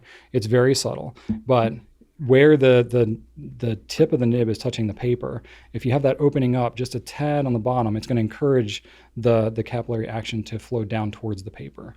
Well, when you flip that nib over and you're writing on the top, it's going to write drier because it's not naturally flowing the ink to go towards the top of that tipping. And you're talking such a small amount, like, your average fountain pen nib, if it's a fine nib, it might be like 0.4 millimeters, like of that size of that tip of that nib. So it's very, very slight, the tolerances we're talking about here, but it's enough to where if you have a medium nib, it might write like a fine or an extra fine if you flip that thing over. But it may or may not write super reliably. I think the ones where it writes more reliably is where they're tuned where the two tines are a little more parallel and not necessarily opening down as much. And that's fairly common too. Yeah, and I think like even when if you like take some Dibmeister classes, like Richard Binder's done some at pen shows, and he's got some stuff on his website about like tuning and stuff like that. Like having your tipping like parallel like that is okay. Like that is acceptable. You don't want to going in a reverse because then that will force it to write dry. So you want it to be either straight or opening slightly down. So I think the people that have more success with flipping them are ones where the tipping is maybe, a little more parallel like that. But you've got that aspect of the tuning, but then you've also got, and that's kind of hard to change. Like you're not just talking smoothing with micro mesh, you're talking about having to do some nib manipulation, which is not something that I would really encourage most people to try because it takes a lot of practice and you can ruin nibs that way and even like snap the tipping off if you don't know what you're doing. But you assuming that you have enough of a steady enough flow for you to like be happy with how it writes, typically what you're going to have is like a feeling of scratchiness, right? Because they're not necessarily at the factory flipping that thing over and trying to smooth it. So that's really what John's getting at here. If you have a pen that can write reliably enough, some of them are going to be so skippy and stuff like that. Even if you smooth it, it's not going to write great. And to change that, I don't know. So that's why you don't necessarily buy a pen like with the expectation that it's going to write well upside down without some tweaking. And that is something Nibmeisters can do, by the way. If you are wanting that specifically, in fact, there are Nibmeisters that even have specific grinds where it's like made to be like a broad on the bottom and a fine on the top. It's kind of like the tipping is almost ground to like a triangular shape for that specific purpose. It's kind of like a multi-use nib, if you will. But it's not something that probably most fountain pen users are necessarily looking for, but it certainly can be done. And so I would say, what you're looking to do, John, absolutely is within reason. I'm not going to say you can't cause any damage or that you can't mess up your nib at all by flipping it over and then just going to town on some micro mesh. But I will say there's a limit into what is actually helpful. You're not going to necessarily help the flow because that gets into, again, kind of that like tipping, whatever, how it's actually like kind of bent into shape there at that tipping angle. But what you can do is you can help, just smooth out, especially if from the factory they didn't do that. So the micro mesh will help with that and just smooth it out a little bit. So it's certainly something you could try. And if you're not like totally just going to town to the point where you're like grinding it away, I mean, what's the worst that you're going to do? If you're not mashing the thing down so hard, because, you know, you don't want to do that when anytime you're smoothing a nib anyway, and you're not just, I'm talking, how long would you have to smooth on micromesh to actually deform the tipping of that nib? Like 10 minutes? I don't even know. It's not a super aggressive, in the grand scheme of things. It's not a super aggressive material like the 12,000 micromesh that we have. It's only but so aggressive. So say you do it for 30 seconds or a minute, you're not going to permanently damage anything. And then worst case, it doesn't really write that great like you want. You flip it back over and it writes perfectly fine like it normally should. So the risk is relatively low, I'll say. I think it's just a matter of like having your expectations in line with what you can actually get with it out of flipping it over. You're going to get the smoothness. You're not necessarily going to get more flow. So the only other thing I say is if you have to smooth it a lot, you know, one of the finer points that you really can't even see, even with a loop, you can't even really see, but it's just like a super fine touch that nibmeisters do when they grind nibs. So you have your tipping, you have, you know, essentially two halves of a ball that come together to make the tipping. They need to be aligned properly, but then from the initial cut when they're ground and then it's smooth, there can sometimes be just a little bit of a burr on the very inside of each of the like bottom of the ball, like where it touches the paper. And it's so subtle. So what nibmeisters do is they like bend down the tine just a bit and take a little bit of micromesh or a buff stick or something, and they just like nick it. They just nick that very inside of the bottom of each side of the tipping. And that helps to keep it from catching. Honestly, I feel like that's probably half of the issues when you have a nib that's scratchy, is probably just that fine little touch. But it does take a little bit of finesse sometimes to do that. So, you know, there may be some of that. I don't know if writing in reverse, if you would actually be grinding enough away with a micromesh to need to nick it like that. That's more when you're like actually grinding and reshaping a nib. But that's probably about the only thing I could think of is if it, you know, if you do that. But again, even if you do that, it's going to be pretty minimal risk. So yeah, I would say you don't really have to, I mean, I'm assuming that you've done some research and there's videos out there that, you know, Stephen Brown and others have done that, some basic nib smoothing type stuff. As long as you stick to those principles, there's no reason it shouldn't work when you have the nib flipped upside down. Just don't put a lot of pressure, because when you have a nib with the feed on the bottom, the nib has room to flex up if you write heavy.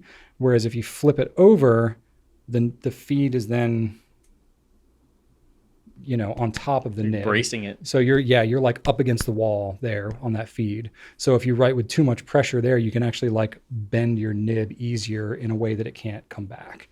So not just for like smoothing, but even just writing with a pen reversed like that, just make sure that you have, you know, a properly like err on the lighter side of writing pressure. There you go. That's Q&A. Could I possibly talk more about that subject? I think I covered just about everything there. Yeah, cool. That's Q&A. So definitely you can leave us comments on YouTube. You can email us at pencast@gouletpens.com if you have more questions. And yeah, we can get some more going. There's also a post up right now on the YouTube community page of if you ever wanted to just drop a question right in there. There you go. Last week I added a post there. So that is active. Nice. It will live on. So just drop a question in there if you want to. Very cool. All right, we got not a new segment. We have another segment for you. Rather than doing a pen spotlight, we took a suggestion from a viewer and said, hey, why don't you just like pull some cool pens out of your collection? So that's what we did. We dug into my collection and we're going to cover a random Brian's Treasures spotlight. Got a bunch of pens here, Drew. We can just kind of go through them. Yeah. Now, initially when we talked about doing this, I had the idea to like, oh, I just grab some pens. And you were like, are you going to grab pens that we do sell, don't sell? And I was like, I don't know. We'll find a mixture. We ended up grabbing all pens that we don't sell. Yeah. So I don't know. I guess that was interesting. And full disclosure here, some of these we may have talked about before in the Pencast. I honestly can't remember what we've talked about when. So we mentioned a few of them. Yeah. So anyway, maybe you'll have not seen that. So I got 6 different pens here and we'll take them out one at a time. The first pen I have here is the Schrade Tactical Pen. There it is. This pen was out for maybe a decade or so, but they stopped making this pen, I don't know, 8 or 9 years ago, something like that. So it is meant to be, I mean, you want to talk like everyday carry before that was like a really widely used term. That's kind of what this thing was for. It's a tactical pen. So it's meant to look fairly weapon-like. Look at that point. The point, I don't know if it's specifically designed to be able to like break a glass window. I'm sure it is. Look at that But, thing. you know, I know there's like a very specific angle that you're supposed to have to be able to do that, but it certainly seems like you should be able to cause some damage to something with that. More than likely. It's got an O-ring here that's like really tight, but it feels very secure. And then What sort of nib is that? Just an IPG what German is that? nib? Yeah, it's Iridium Point Germany. Yeah. Yep. So some kind of generic-y sort of thing. But yeah, pretty solid pen. I don't know if it posts actually. Oh, it screws onto, yeah, so it's like a mid-body screw thread. Yeah, it's a pretty on the deep back. post. It is a pretty deep post, but the clip doesn't align with the nib, and I don't know how I feel about that. But Bad. anyway. But it's aluminum, so it like feels very sturdy, but it's not like super heavy. I was about to ask, for being it an looks all-metal heavy. pen. It looks heavy, but it's actually not that bad. Okay. And like it's a pretty decent pen. I don't remember. I think it sold for like maybe $70 or $80 that's at the not bad. time. Nowadays, it would probably cost over $100 with inflation and stuff like that. But I don't know, kind of interesting. I don't, Standard, cartridge converter. standard stuff. Yeah, standard guts. You know, I don't really know anything about this company because I wanted to carry this pen at the time, but they were like already kind of on their way out by the time. It's a knife company. Oh, okay. Yeah. Didn't even know that. Yeah, Schrade makes knives. There you go. Anyway, so that's the Schrade. My brother tactical went pen. through a knife collecting phase. Ah, there you go. This next one, this is a platinum. This is called the Affection. That is... We jokingly call it the Affliction because that just sounds very cool. But it's an interesting shape of a pen. It's it almost has like a waistband. It does. That's like sort of cinched up here. The design on it's really cool though. I really like I imagine it's some kind of wrap. I don't know if it's a lacquer or a wrap. I can't really tell. But it's got this like kind of webbing with like black and blue. Very, very thin pen. Nice blue grip there. And it's just a teeny little nib. It's a gold nib. Yeah, I which like is those cool. nibs. Super thin, super skinny nib, which is kind of cool. What's the feed look like? The feed is very flat. Interesting. So it's very like. And it's one of stealth those. feed. Yeah, it's one of those kind of clamped feeds. Yeah. Nibs. Yeah. So it's sort of preppy-esque, but it's not a preppy. You got a little nib. filling hole there. Yeah, a little filler hole in there, and it takes a converter and everything. So it's like barely fits it in there. Well, I don't have a converter in at the moment, but it will fit a converter. But I mean, it's an aluminum body pen, and like the walls are super thin, so it's a very light pen. But I don't know, it's kind of neat. Very neat. I don't know if this is anything that's available or if it has been. I can't remember where I got this thing. But anyway, I don't know. It'd be kind of cool. Does it? I'm certain it posts. Yeah, I'm pretty sure. I think it actually snaps onto the back. Like it's got a little thing there that it kind of snaps on. Yeah. There it is. So it'll like snap and sort of spin a little bit. Yeah. But yeah. Very narrow. Very thin, very light pen, very narrow, but feels very sturdy, very well made. So I don't know. It's nice. Nib is good. Platinum gold nibs are great. I do love those little gold nibs a lot. Every time It's I've kind of written cool. with them. Yeah, it's I have been no idea what enjoyable. the price of it ever was. I imagine it's more on the like entry level side. This is a special pen. This is more of a for me pen. It's silver and it's definitely tarnished. I need to polish it up to make it look nicer. But it's this pen I think probably goes back to the 60s, maybe the 70s. This is a pen that I actually bought in Japan. I bought it secondhand. It's actually got somebody's name engraved into it in kanji, which is cool. I have no idea what it says. Well, somebody can tell us. Maybe. Need to Google Translate or something. I imagine it's somebody's name or initials or something like that. But that's kind of neat. I was like, that's some cool history. But yeah, it's like there are definitely some like pilot pens that. So kind of what is emulate this? I don't remember the model name. Is it a pilot? Is a platinum. A platinum, okay. Platinum. So they, if you remember, when they had their 100th anniversary, they did a pen that was sort of in this styling. Yeah. I can't remember what it was called. I think they called it like another version of Century or something like that. Maybe. Or like the my memory decade fails me. or the century or something like that. It was kind of confusing. Yeah, I don't remember. But anyway, vintage platinum, that was kind of cool. And then when they came, I didn't know at the time that I got this, that they were coming out with the other one. And then they came out with it and it looked kind of similar. And I was like, oh, that's cool. I've got sort of like the OG to it. So I don't know, it's kind of neat. Nib writes great too. It's a broad nib, but it's like kind of stubby. Is it So gold super nib? Cool. Gold nib. Yeah. Yeah. Inlaid nib. But yeah, it writes great. So I like that a lot. That is cool. Yeah. Got another, I guess I really went pretty heavy on the Japanese pens on this go. Got another one that is a kind of a thinner pen. This is the Pilot Granse.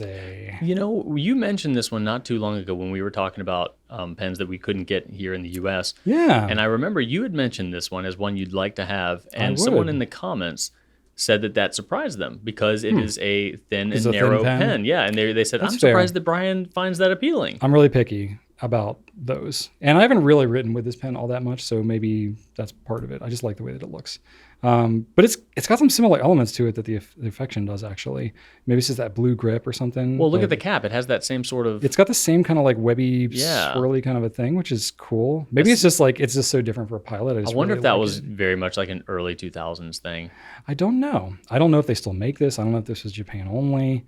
I don't even remember how I stumbled upon this pen. But anyway, it's kind of cool. It's got like the smaller, it's like a Stargazer size nib. Are all of the Grances like metal barrels like this? I don't remember. I don't I know certainly that they don't are. know. I don't know that they are. I think some of them are like the bicolor like this, and some of them might be all the color. This blue one I think is special.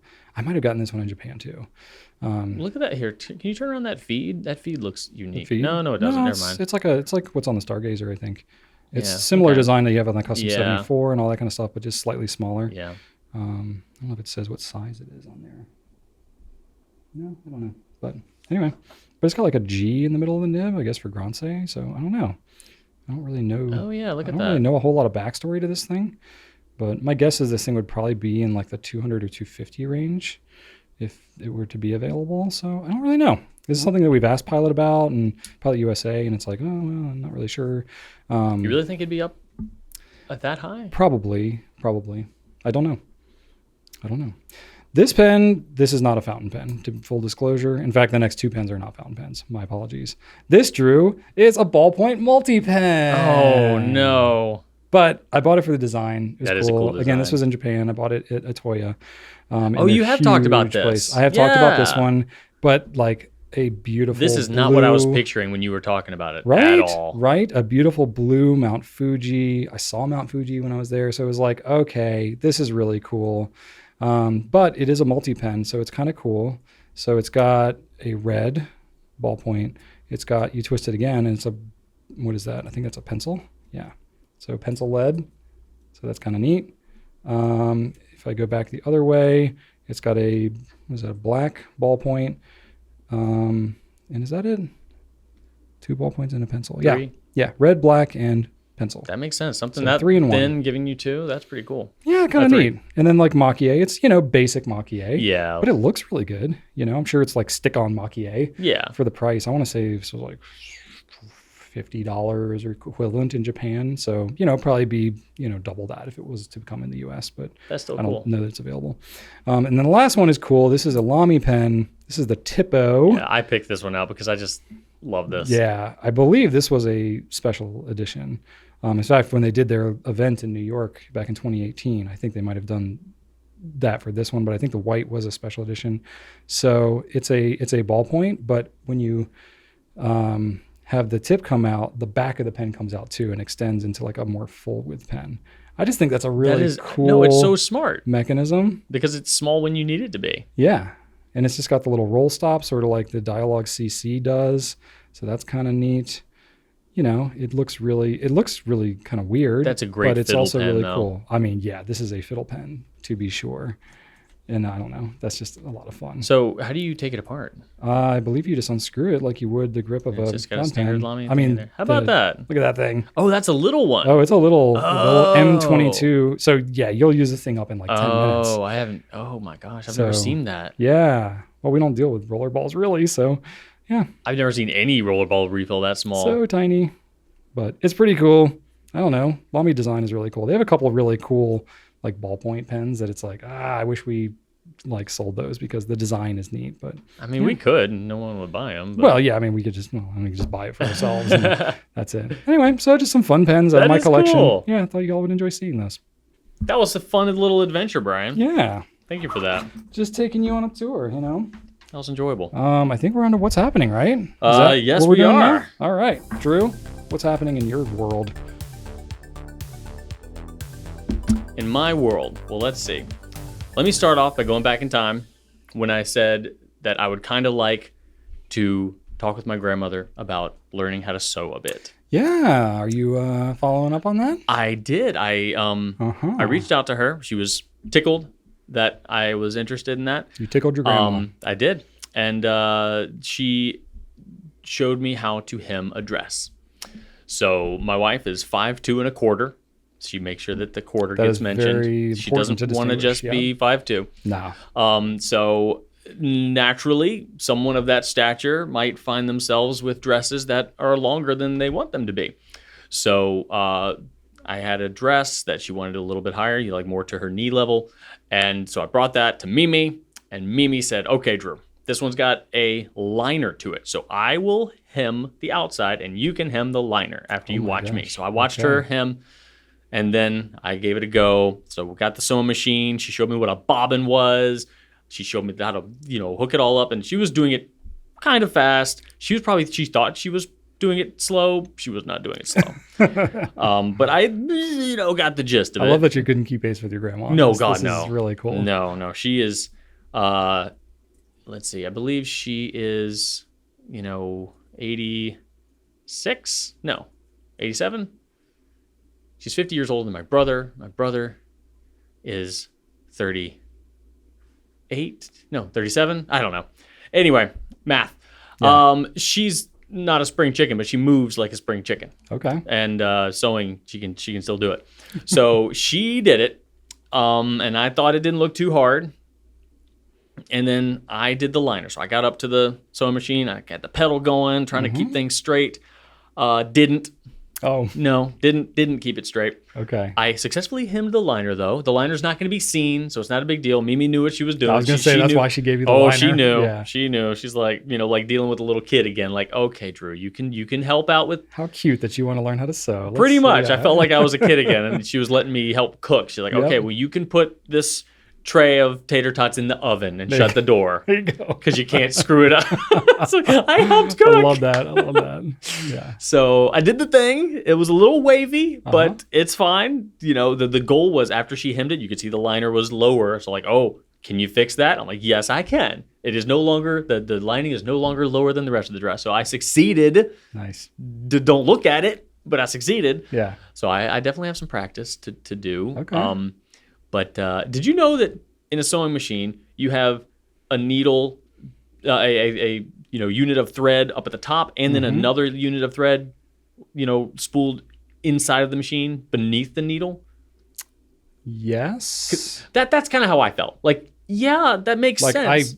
Being a tinkerer, I farted around with my mom's sewing machine as a kid, and I was like, oh, this is kind of neat. And I would like poke it and like pull it apart and stuff like that, but I never like functionally used it. It made sense when I thought about it, but I don't think I actually knew that that thread was coming from two places. Okay. But when I saw it, I'm like, well, of course it has to, because otherwise how can you the needle can't just pull up and do the same action. So anyway, right. It was very educational for me. So I need some practice. Still gonna do some practice. But it was an enjoyable experience. And then I had bought a couple patches for the denim jacket that I got. Nice. Didn't use a sewing machine for that, but I did take them home, and I did some sewing on my jacket. Got my so I bought the first patch I did. I bought a bigger back patch. That is the bonsai tree with a setting sun behind it that Daniel LaRusso had on his karate gi in Karate Kid. So I put that on the back. That was the first thing I did. Classic. Get myself a Karate Kid jacket. Yep. Nice. So that took a while. How big is this patch? Like, probably about big. 10 inches. Wow. Yeah, that's big. Yeah. Maybe sewing by hand. Yeah. Too. Yeah. I kind of had to, because all the branches were like jaggedy and. It wasn't just like a circle. It was like no. Like, oh wow. Yeah. Kiss cut, as they would say. Exactly. In the biz. So I had to. Now I started off doing it, and I thought I was doing a good job, and then I took a break like a quarter way through, and the whole thing had shifted, and I was sewing it completely crooked. Oh gosh. So I had to undo the whole thing. I texted my Mimi. I was like, it's crooked. She's like, well, you need to use pins. You pin it so it stays put. I was like, oh, well, yeah, that does make sense. I don't have any pins. I don't have straight pins. I don't have a pin cushion. You gotta get some pins. I need to get some pins. Need to get a pin cushion. One of those little tomato I believe you can things. Get them basically anywhere. I know. Any drugstore. I do need to go any get one of Walmart, those. craft store, Target. Yeah. So I need some pins, but I had rare earth magnets. So Oh my gosh. I used those. Wow. Okay. So I had a bunch of rare earth, big, like, smash your finger magnets. Kind of doing the same thing. Oh, it took care of business, man. Wow. The only thing is they were pretty thick, so I can't leave them there because otherwise there would be like a gap between the, you want it to be flat against it. So I had to keep shifting them around and moving them, but they got the job done. So I got it on. Doesn't look terrible. But that's the hardest patch. Everything else is going to be circles and squares. I love that you don't have straight pins. Why would I? But you have rare earth magnets. I needed them for my Doctor Strange costume to pin the cape to my back straightening brace that I used for a cape backpack strap thing. So anyway, All right. got it done. Nice. So I'm still sewing. Sewed on one more patch, but I've got like 5 more. But the jacket is coming along. I'm spending way too much time on eBay and Etsy buying patches. I need to stop. But sounds like a good nickname for you. I'm start calling you Patches. All right. That was my favorite 101 Dalmatian. Yeah? Yeah, it was the one with the eye spot. 90s Disney kid. There was going to the Disney store, getting myself a Patches stuffed animal. Yeah, nice. Man. Ran some errands on Saturday. That was when we went to go get the card because we did the whole taking the kid to a birthday event. And let's shamefully use the ballpoint. Go to Target on the way to the birthday to get the kid a thing. Asked my son, well, what is this kid like? We've definitely done some. Oh, absolutely. Get the birthday kid a gift on the way. Oh yeah, always. You know what we did have the foresight to do? Go upstairs into the pile of random, gift bags. Got a gift bag you're not beforehand. Paying like $7 for a exactly. gift bag? Yes. Nonsense. At least if you give it to a family member, you can be like, yeah, let me get that gift bag back. Yeah, right. And you just pass it back and forth to each other. Like we have like Christmas gift bags and stuff like that get go back like it was just 30 years. Blue bag with stars on it. It was perfect. It was fine. Nice. We didn't have to pay. Nice. And so we asked Archie, like, all right, what's this kid like? He likes Minecraft and potatoes. We're like, well, okay. I'm sure they have some Minecraft stuff at Target. Got him a Minecraft thing. But while we were at the laser tag place, we just dropped him off. But I went there and, their kids were just making a bunch of jokes, looking at this map of the laser tag place. And Archer points to something. He's like, hey, we should just cross that off and write potatoes on it. And looked at the kid, and the birthday kid was just like, potatoes! He got so excited.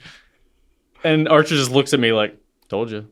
Wow. Kid likes potatoes. That's incredible. I was like, dang, dude, all right. So we got him a Minecraft toy, and he said potatoes. So the kid likes the word potato. I think just lost his mind on potatoes. He just likes potatoes. Anyway, knows so himself. we did that thing. Shannon and I took a break while he was doing the laser tag thing. We were in Southside, so we wanted to go to this greenhouse. They just called the Great Big Greenhouse or the Big Greenhouse, something like that. Yeah. Wanted to look for a Japanese maple because I told you I wanted to find Japanese maple trees. Yes. So I am still on that kick, Brian. Yes. Okay. One of the many obsessions I currently have. Okay. Went there. I was told that these trees were going to be expensive. They were. They were like $170. And How big? How big? probably about 3 feet tall. Yeah, that's expensive. Probably not counting the pot. So probably like 4 feet tall counting the pot. So yeah, I don't want to do that. Not paying $180 for a little baby tree. Just steal it? Tried. Didn't fit in my pocket. I wasn't wearing my cargo shorts that day. So that's why you always got cargo shorts on. I know. So you're ready to steal Japanese maples all the time. It's like a regular occurrence for me. But no, also I was miserable. Like the whole everything was hot. Now I get it. It's a greenhouse. It's not going to be cool. But it was a hot day on Saturday. I was not feeling it. I wanted to look around at other stuff. I was like, no. Probably like balmy in there too. It was. Yeah. It was so bad. I was like swimming. I hated it. So I was like, let's just leave. I'm done. I hate this. I'm not sweating. happy. I'm sweating just you talking about it. Dude, it was not. It was not pleasant.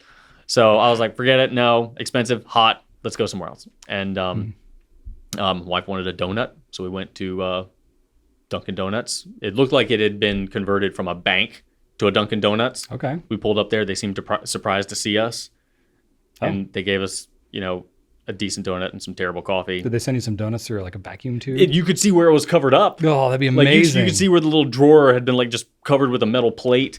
And I'm like, do y'all like no one was in there? I think that they just Are they like not open yet or something? No, they are. They just don't think they'll get any business. So well, not like that. Y'all need to go back to being a bank. Open up those vacuum tubes and you'll get some business. Thank you. That's how I want my donuts. Vacuum tube donut. So we did that, and then went by the mall, one of the last malls in our area, and went by Old Navy, spent some money we didn't need to spend, and then she dragged me around. What's that store? It's like a Pier 1 sort of store, but not Pier 1. Kirkland's. Oh, okay. Yeah, sure. Looked at one of those Home Goods, Kirkland's Yeah. Pier 1, like some. Well, yeah, it's like Or just looked at a bunch of decorations and I feel like there's a lot of wicker things. yeah, everywhere. that's a Yeah. thing. Mm-hmm. So did that. Went back to get the kid. It was a solid day. Okay. And then ended the day at the pool at our friend's house. Nice. So Yeah, the pool's open this but, weekend. but so by that's a that good but thing. by that time it wasn't hot anymore. So Oh. I brought my trunks. I was ready to go, but it wasn't hot. It was like Mm. windy, and so I got in the hot tub. So I hot tubbed it. It was not people soup this time. There's no one in I was it. gonna say, did you? Nope. Just me and Shannon Archer. You didn't walk up in your bathing suit and No. walk away. No. But you know what's weird? I'll tell you something. I never wear shorts, and you know this about me. I'm not nervous about showing my legs, but because I never show my legs, people think that I have like some sort of like apprehension towards Sure. doing it. So whenever I am walking around in swim trunks, they're like, "Oh, come on, Drew, you look fine." I'm like, "I'm fine." Like Yeah. I don't have like a Just don't bo- prefer to wear right. shorts. I don't have a Yeah. body, but I guess that assumption is made because I'm never ever in shorts and I rarely swim, so people just automatically think I'm like really really self conscious about myself, and I'm not. No. But like everyone's like, "Oh, come on, Drew, you're fine." I'm like, "Thank you, I appreciate that, but I'm good. I just don't let you do the shorts thing." You're gonna So give you a complex about it. yeah, now I'm like, because- all right, now I do feel weird. But anyway, I did that. Sunday was solid. I found somebody on Facebook Marketplace selling Japanese maples for $40. Hey. So they were much smaller. We're just talking like a gallon pot. Okay. But yeah, I drove across the river to Chesterfield and picked one up. She was delightful, super pleasant lady, told me Nice. about the care, and I got to pick the one I liked the best. So that was a super pleasant experience. Nice, So I got yeah. my Japanese maple. It's out back. I need a pot for it because I have a gigantic pot, but I need like a mid-sized pot for that one. Are you supposed to keep it potted, or is it gonna? You can do either. You can do either. This is a Really? dwarf variety. It's a red dragon Japanese maple, so it is a dwarf variety technically from the limited amount that I've read. Okay. So you will eventually need to plant it, but they're slow growing trees, and they can be potted for quite a while. Cool. Yeah. And that was my goal, was to keep it potted for a long while, several yeah. years. Yeah. And then that night we went to my aunt's new husband's birthday party in Fredericksburg. So we drove an hour to Fredericksburg. Okay. You know, I don't know a ton about the guy, but he's super nice. We let Archer bring the Switch because we knew it was going to be boring for him. So we're sitting there making small talk. Some of my family was there. And after making sure that Archer went and said hi to everybody, we said, okay, you can play your Switch now. So he went somewhere in the house. We don't know this house. We've never been there before. So at some point, I'm like, all right, enough time has passed. I should probably find where my kid is. And I just kind of start poking around the house. And I go into the back hallway thinking I'm going to need to go into one of these side bedrooms to find out where he's set up shop. No. Homeboy is sitting at the back of the hallway, squatting with the Switch. Like, just sitting there, not with his not on his butt, just like hunched over, squatted in the middle of the hallway, looking all creepy, just playing a Switch at the end of the dark hallway. I took a picture of it. I'll show you. I was like, well, there he is. I was Yeah. like, honey, come here, look at this. And I'm like, what is he doing? Why is he there? I don't know. He's in his own Just world. leave him alone. So Yeah.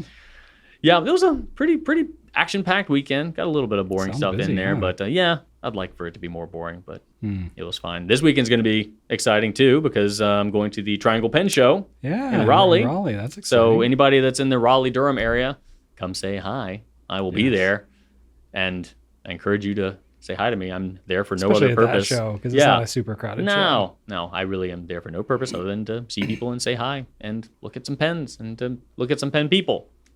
So, yeah, it's Awesome. a good first show for anybody too. If you want to kind of have a more intimate show, it's a good one. It's going to be a new hotel this year. Oh, cool. Yeah, it's no longer at the Crabtree Valley, mall area. Not sure where it is, but it's at the DoubleTree somewhere. Okay. Yeah, so Sounds about right. we'll check that out. I'm bringing Shannon and Archer with me Oh, because they're going to go to the Lego store, and Shannon's going to try to meet one of her former managers at her old job or something like that. So, yeah, they're at least keeping me company on the drive. nice. Yeah, Very cool. Well, I hope that's fun. it will be. For me, I pulled it up as well. Pulled it up. All the pools opened Nice. this weekend. Yeah, Memorial Day. It's a big thing in the U.S. Do your swim trunks have cargo pockets? Cargo pockets. These particular ones, I don't think did. No. I was joking. Do you have some that do have cargo pockets? Yeah, I've had ones that have had with like the rivets in them. Oh, the okay. Cargo pocket. Yeah, that was All right. like the board short Oh, yeah. style. Yeah. Oh, yeah. But I don't think these particular ones did. I don't know. Okay. They're like whatever. I don't care. I'm a dad. I need something that fits my dad bod. Yep. Oh, there's something that's cheap and is there. I'll buy that. Anyway. Yep. So I did that. And one fun thing about Rachel. So we went. Joseph was actually at a friend's house. Ellie had one of her friends over. So we took our daughter and her friend to the pool in like the little condo association thing where my parents live. So they have like a little pool, which is a saltwater pool, which is really cool. I've never That's been what in a Josh and Jeffrey saltwater have. pool. Yeah, that's what we go. So nice. Yeah. So you don't have that bleachy Yes. chlorine kind of feel. It's so delightful. Cool. Yeah. But you know, it was warm on Saturday, but it was not hot. So it's like we're in a pool, but it was like water had a little bite to it. And Rachel, What do you mean, like a bite as in it was cold? Oh, yeah. okay, gotcha. It was just kind of cold, and the air was slightly brisk, so Yeah. it was okay. But it was like you had to kind of like stay in the water, you know, because if you got out, you'd be like, "Ugh, this is a little cold." So we did that. So my daughter and I had a blast. We were in the pool. Rachel, no, she's got a thing, especially between her and her sister, where her sister's like, "Come on, you'll get used to it," all that, and Rachel's just like, "No, I will not get used to it." That's me. And Rachel's just at the point like if it's not a seamless temperature transition Yes. from like air to water, Yes. then she's just not interested. That's me. And I'm just like, I'm not trying to like change who she is anymore. So I am now like her water gauge whenever we go to like a pool or whatever. I get in and I'm like, would Rachel get into? I'm like, no. So I was just like, Rachel, I'm going to enjoy the pool, but you're just, don't even bother sticking your foot in. Just, you're not going to enjoy anything about this pool. And she was like, cool. Yeah. She was perfectly happy just sitting by the pool. Yeah, I have to be miserably hot to want to get into the pool. Really? Yeah, like I need to be suffering outside. See, I'll get in the pool. I don't like it. Yeah, I don't love it's not cold worth water, it. It's but- like you gotta change, and you got wet stuff stuck to you, and you gotta walk into the cold house to change, and just yeah, It's work. it's like an eyedropper pen. The cons outweigh the pros. Fair enough. Yeah, Yeah. I have to do that with Shannon and spicy food. Like I've got a pretty good gauge on. Oh, you're like the tester. I mean, yeah. girl doesn't even like black pepper. Like she's Yeah. very sensitive. Fair enough. And then I also made some more of those like walnut pen holder things. Have I shown those things? Ooh, Yeah, yeah, I've seen we them. got some guests coming to visit us this week, and so I'm making a whole bunch of them. So trying to keep a stock of them on hand. So I made a whole batch this weekend, and that was fun. Getting to get my Nice. hands a little sawdusty. Nice. So that was cool. And then got Joseph to mow the lawn again, Heyo, which is bittersweet. I will be honest. because you kind of like it. I kind of like mowing the lawn. I've got this kind of sick relationship with mowing the lawn. Like it's work and it's dirty and all that kind of stuff. And it's kind of a hassle. You have to dance around the weather and you have to change your whole plans. and Sounds everything. terrible. But I got quotes to have somebody do it before, and I couldn't bring myself to it. I was like, I can't pay somebody to mow my lawn, and it was not cheap either. I got a big lawn, but it was just like I can't. Like, what am I going to do? Just like sit in the house while somebody else mows my lawn? That's like, just didn't compute in my brain. And I get it. I get the appeal. It makes sense. I Yes. should do that. I have a lot of other things to do, but I just have never been able to bring myself to do I would that. rather do anything. Mine is $45 every 2 weeks, and I would rather pay that than eat. Yeah, see, If I had to go, mine- I would rather starve and pay somebody that $45 than to not have it done. I loathe mowing the lawn. See, the quote that I got, it was like $250 a week. I would Or something probably like that. That's it was like yeah. See, really expensive. yeah. See, mine. Yeah, no. Or $250 a mowing, and I think it was every other week or something like that. Yeah, Anyway, see, $45 it was a every lot. 2 weeks. That's just like not eating not eating out once a week. Yeah. I can handle that. Yeah. Like But anyway, Joseph's 13, and I was like, he's going to be driving in a couple of years. He could probably start with a lawnmower, you know? Yeah. And last time we did it, the grass wasn't quite long enough, so he kind of went all over the place, and I was like, Oh yeah, because you couldn't see your path. He couldn't see the path. I could see it. Okay. But I know what I'm doing. And so I was like, all right, we're going to wait till it's nice and long. Nice and he and did that this thick. time. He did much better this time. Nice. So he did it, and he was not like the most excited about doing it, but He'll be excited when he gets that once cash. he even told me after he did it, he was like, he's like, mowing the lawn is one of those things that I'm not excited about starting doing it, but once I do it, I don't mind it so much. And I was like, noted. I will remind you of this next Yep. time. So yeah, he did a lot better. I'll give him credit. At 13, I was similarly motivated as him, to pull him away from Tears of the Kingdom and have him go mow the lawn outside in the dusty sun. Yeah. So Nobody likes he a did dusty good. sun. Yeah. Literally a dusty sun is what I had at the end of it. But it's good. It's character building for him, but I'll be honest with you, I kind of miss it a little bit because it's like me time. But it's he's getting to do it. He's building character, so that's good. Yeah. But I did have to do some mower maintenance, so I had to sharpen the blades, and I didn't Was this just because it came up on your spreadsheet? No, I knew I needed to do it anyway. Yeah, it's just part of regular maintenance. Like I sharpen the blades once a year and change the oil. Do you really? Kind of stuff. Yeah. Wow. Try to keep. I mean, you got to keep up with the equipment, man. You don't have to. If you want it to like run well, yeah. When I back in my lawn mowing days, my mower, I changed the blade one time, never emptied the gas for the winter, never changed the oil, never knew how to change the oil. I would just throw it away and get a new one. Well, this is like a riding lawnmower. That's true. Like, that's a vehicle. It's an investment. No, see, I only had push mowers. It's got like a 26 horsepower motor on it. It's got 3 blades. Yeah, well, you're protecting your investment there. Yeah, that's kind of it. Yeah. Like when I've had smaller mowers, I didn't care as much about. I didn't. Yeah. Okay, that makes me feel better. Makes me feel better. Okay. But no, this was like this is like it's like buying a small vehicle. Yeah, I keep forgetting that you have one of those giganto things. I've got at least 2 acres of grass that I can mow. I don't know exactly how big it is. But yeah. So it's a lot. Anyway. Well, have you thought about maybe like going half and half with Joseph, and maybe you do half, he does half?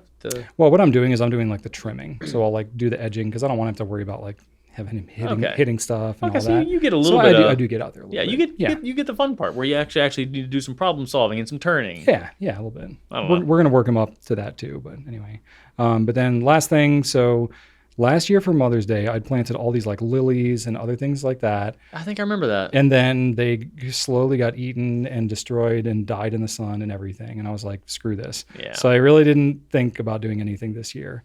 But like half the lilies came back. I don't know how. They were like gone. Yeah. Half of them came back. They were like beautiful, blooming and everything through May. As soon as June rolled around, dropped all the flowers, and now all the rabbits have come around and are just like eating the things up again. And I was like, is this just like how it goes? I think like, are they going to die and then like come back again? I have tulips that do that. Yeah. Yeah. Okay. So maybe they'll show up right at the beginning of spring. Yeah. Like we had like a solid month of beautiful flowers, and now they're just going to be like these gnarled up little things that are just going to shrivel and die the rest of the year. So that's there. I don't know what to do about that. It's a fleeting beauty. Yeah, but that's okay. So anyway, that's about all I've got going on in my life. I did forget to mention one thing. You know how I feel about the Yanqing on West Broad, right? The Chinese restaurant that hasn't changed since the 90s. Yep. We did go there and had lunch, and I love it so much. I was there and I recorded like 15 seconds of just ambiance because I love it so much. They've got just this little tiny fountain that like dribbles. Yeah. So I was like, shh, Shannon, be quiet. I'm just gonna record this. She was like, what the heck are you doing? What's wrong with you? Shh, people, be quiet. I just want to take it in. I love it so much, Brian. Wow. It's like my happy place. You need to record it because that place is probably not gonna be in business. I know that's what's in my head. Mm-hmm. It's like, yeah, I know. Or they'll stay in business forever because they've like so long paid off everything. They need like 2 customers a week to stay in business. I hope so. I don't know. It's magnificent. Cool. All right, so we got a quick company update, and then we'll wrap this thing up. All right, so probably by the time you watch this will be old news. But on Friday, this week, we are having a mental health half day here at Goulet Pens. So I don't know what I'm going to do, Drew. What do you got any plans? I forgot about it until this week. I didn't think we were going to have one. Well, we had a delayed one last month because we had the baseball game and we coordinated around that. So it's like this one came up quick. I might go see the Guardians of the Galaxy movie because I've been wanting to see that, but I know from what people have told me, it's not an Archer-friendly movie, and he doesn't really care either. He does want to go see Into the Spider-Verse, though, so I will see that with him. Okay. So I might go see Guardians, but I also might go look for some plants just on my own time and without, wear your cargo shorts. Yeah, steal all the plants. But I don't know, man. The world seems to be my oyster. We have it where our kids are wrapping up school. They have exam week next week, so the schedule gets crazy. But for whatever reason, Ellie's got like a school dance or something. I don't know, something going on. Wait, so they're in school next week? Yeah. Oh. They're still going. Oh, Archer's last day is Friday. Yeah. Oh, okay. Yeah, our kids are super late. Just this year. They're shifting that next year. But so they're like still in school. But Ellie's like got to stay later for something, and Joseph is normally later anyway. We have our half day. It's like Rachel and I will have like 4 hours to ourselves. So I was like, we should like do a day date somewhere. Oh my God, please do that. So I think we will, but both of us are just like, what do we do? I don't know. So we might figure something out. But anyway, that's what we'll be doing. That's awesome. I love that we have that so much. Yep. All right. That's it for the Pencast this week. Let's wrap this thing up. Well, we want to thank you all for watching. Wrapping it We're up. still going, wrapping it Wrapping up. Please leave us some feedback. Let us know how we're doing. Ask us some questions so that we can continue to do this show. You can check out gouletpens.com. We have lots of pens, ink, paper, all that stuff. And you can subscribe, YouTube, Instagram, TikTok, all these places. Twitter, whatever, Pinterest. We're on these places. I got some fun facts, Drew, about pools. I would love to hear some Pools fun on the pool mind. facts. Okay, I got a variety of them. I don't know if I'll share all these. According to the trade group Pool and Hot Tub Alliance, did you know that there was an alliance? It sounds like a tag team from the 90s in WWF. There you go. There are 10.7 million swimming pools in the United States. That's a lot of pools. 10.4 million of the pools are residential and 309,000 are public. So in total, that's one pool for every 31 people in the U.S. That's still human soup. It's a lot of 31 people in a pool. No, one pool per. Oh yeah, if everybody in the country got in the pool at the same time, there'd be 31 people in every pool. That would be uncomfortable for me. Yep. 36% of children and 15% of adults swim in a pool at least 6 times a year.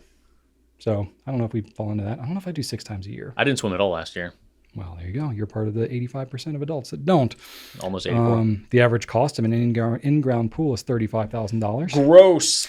Swimming pools can boost the value of a home up to 7%. So by my math, that means that in order to recoup the initial cost of the average pool, your house has to be worth over $500,000, which these days is almost everything, right? Oh my God. But I also don't know how current this $35,000 estimate is. I feel like it's not a 2023 figure. When we were looking at houses, in 2019, we saw a pool. We're like, nope.